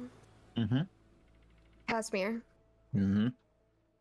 I know that you mentioned your hardships, and you are not an easily disguisable person. But this is for you. And she'll hand you a slightly soggy bucket hat. It's a woolen knit bucket hat. It is purple. Mm-hmm. And there are horn holes for your horns to come through on this bucket hat. So this is for you. I made sure to take in consideration of your horns. It's very pretty color. He puts it on. You can see the like water dripping down his face. It looks fantastic. One eye's closed. It's water red. Good. Maybe let it dry out a little bit. Yes, I think my hair is kind of stuck. But yeah, that's for you. Thank you. Rest well. I will. And she'll return to her bed. And with that, as you all lay down for your first long rest in the past 48 hours on the ship that took all of your cargo, you paid to keep everybody alive. What happens tomorrow is a story for another time. And that will conclude session 24 of Prestige Encounters, everyone. 3 days into this journey so far, about a week left to go in the journey to Yundul Beleg, where some secrets can finally be unveiled about the Furbolgs, Astra, and Aspen, and the plague that is ravaging their community. Thank you so much, everyone, for tuning in tonight. Fantastic story, fantastic session. I want to thank all of our role players for being here tonight. I just want to let everybody know the reason why Nate, aka Nazir, cannot be here is due to a animal emergency, and we wish him and the animal a very well journey to recovery. So Good cuddles. Have good cuddles. good cuddles with the poor anxiety puppy. So everyone, I would like to go ahead and thank all of our role players who are present tonight, starting with Astra, aka Chloe, aka the Furbolg Druid. I had a blast tonight, y'all. I don't know if y'all could tell. I was laughing so hard. I don't know why. Certain jokes got to me so hard. I was just such a good mood. So that's all I really have to say. I am looking forward to figuring out more mystery solutions when we get to the city and we get to the university, but that's all for the future. For now, we take it in stride and we enjoy the journey as it is. Shark moment. I'll go ahead and pass it over to Jeremiah, who plays the other Furbolg Druid, Aspen. Man, it was a very interesting session. Getting our ship capsized was unfortunate, but I'm glad we could pay our way to Yundul Beleg and not lose any lives as far as we know.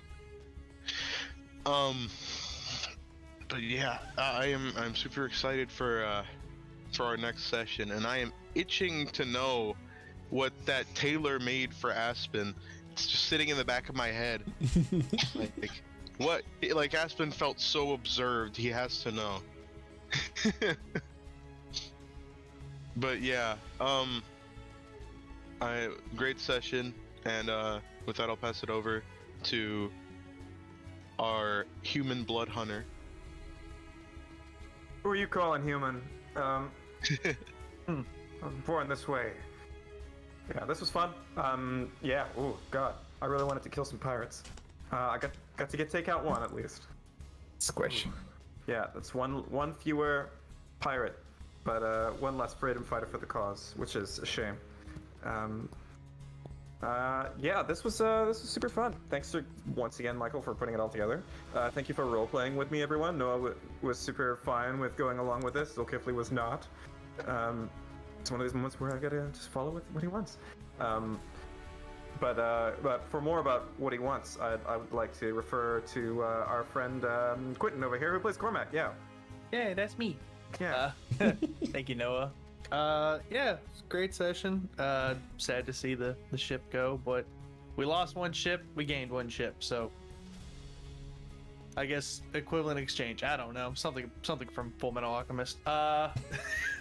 But yeah, great session tonight. Thank you to everyone who was blowing chat up tonight. Thank you to, of course, my other fellow role players, and of course, thank you to our wonderful DM, Michael. And with that, I'll pass it off to Jaden, aka Hydro, aka Punchy Boy. Punchy boy. It was a good one. There was quite a bit of punching today, but I think my favorite part of this session was most definitely when we took that priest and we just smeared him right across the deck of that ship. That was just great, guys. Cannonballs are just scary. No, that's interesting. I hope we run into many more cannons later on in this campaign, because that'll be very fun. That was cool. Yeah, just to do a lot more. Actually, imagine us fighting like a sea monster. Yeah. That would be very cool. Yeah, we got like half a combat session in, and then it was very like roleplay heavy, which is, always fun to, just explore the characters a bit more in a cool aquatic setting. Very fun session. I'm loving all the sharks we got today as well. It's fun. Excellent. Yeah, great session. Can't wait for the next one when we finally arrive at our destination. What was it? It's so hard to pronounce for me. Yundul Beleg. I'm gonna have to write that down. Yundul. It's on the map. But It's Yundul on the map, Beleg. written down. I'm gonna write down for me. My notes. Great session. So, with that being said, I'm gonna pass it over to Cashmere. It was a great session. I'm really sorry for Salkos. You had like 50-page backstory for that cleric, and just like so much interesting story would have been like the next member of the party, and like just like all of that opportunity, all of that wondrous story, the future, partner of one of our cast that we don't know about, just gone forever. Didn't even get to. That backstory is a stain now. It's a stain Yeah. backstory. Yeah, It's there was just a even stain there was on even my a guest player. attitude at this There's a point. guest player who's going to play them, and Yeah, please burn those notes on stream. yeah, it's like the good old sheet tear. But no, Yeah, the old it was great. I have to admit, Noah, if I was playing a different character, that would have gone completely different. Yeah, Yeah, ditto.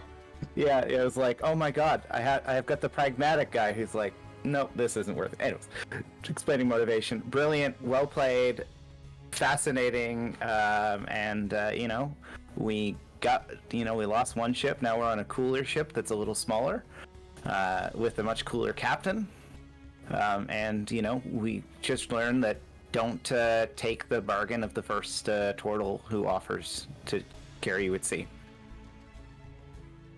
And pass it on to Salkos. Thank you again for tonight. Thank you so much. It's been a fantastic session. Really fun time. I am looking forward to developing the backstories of the characters that managed to survive that encounter. It should be a really nice time. As we continue on our adventure, don't forget that next week we'll be live at the same time, 8 p.m. Eastern Standard Time, here at twitch.tv/PrestigeGC, as we are every Wednesday. The next planned session that we have that we will not be having will be March 1st of this year, as many of us will be out of away on a trip.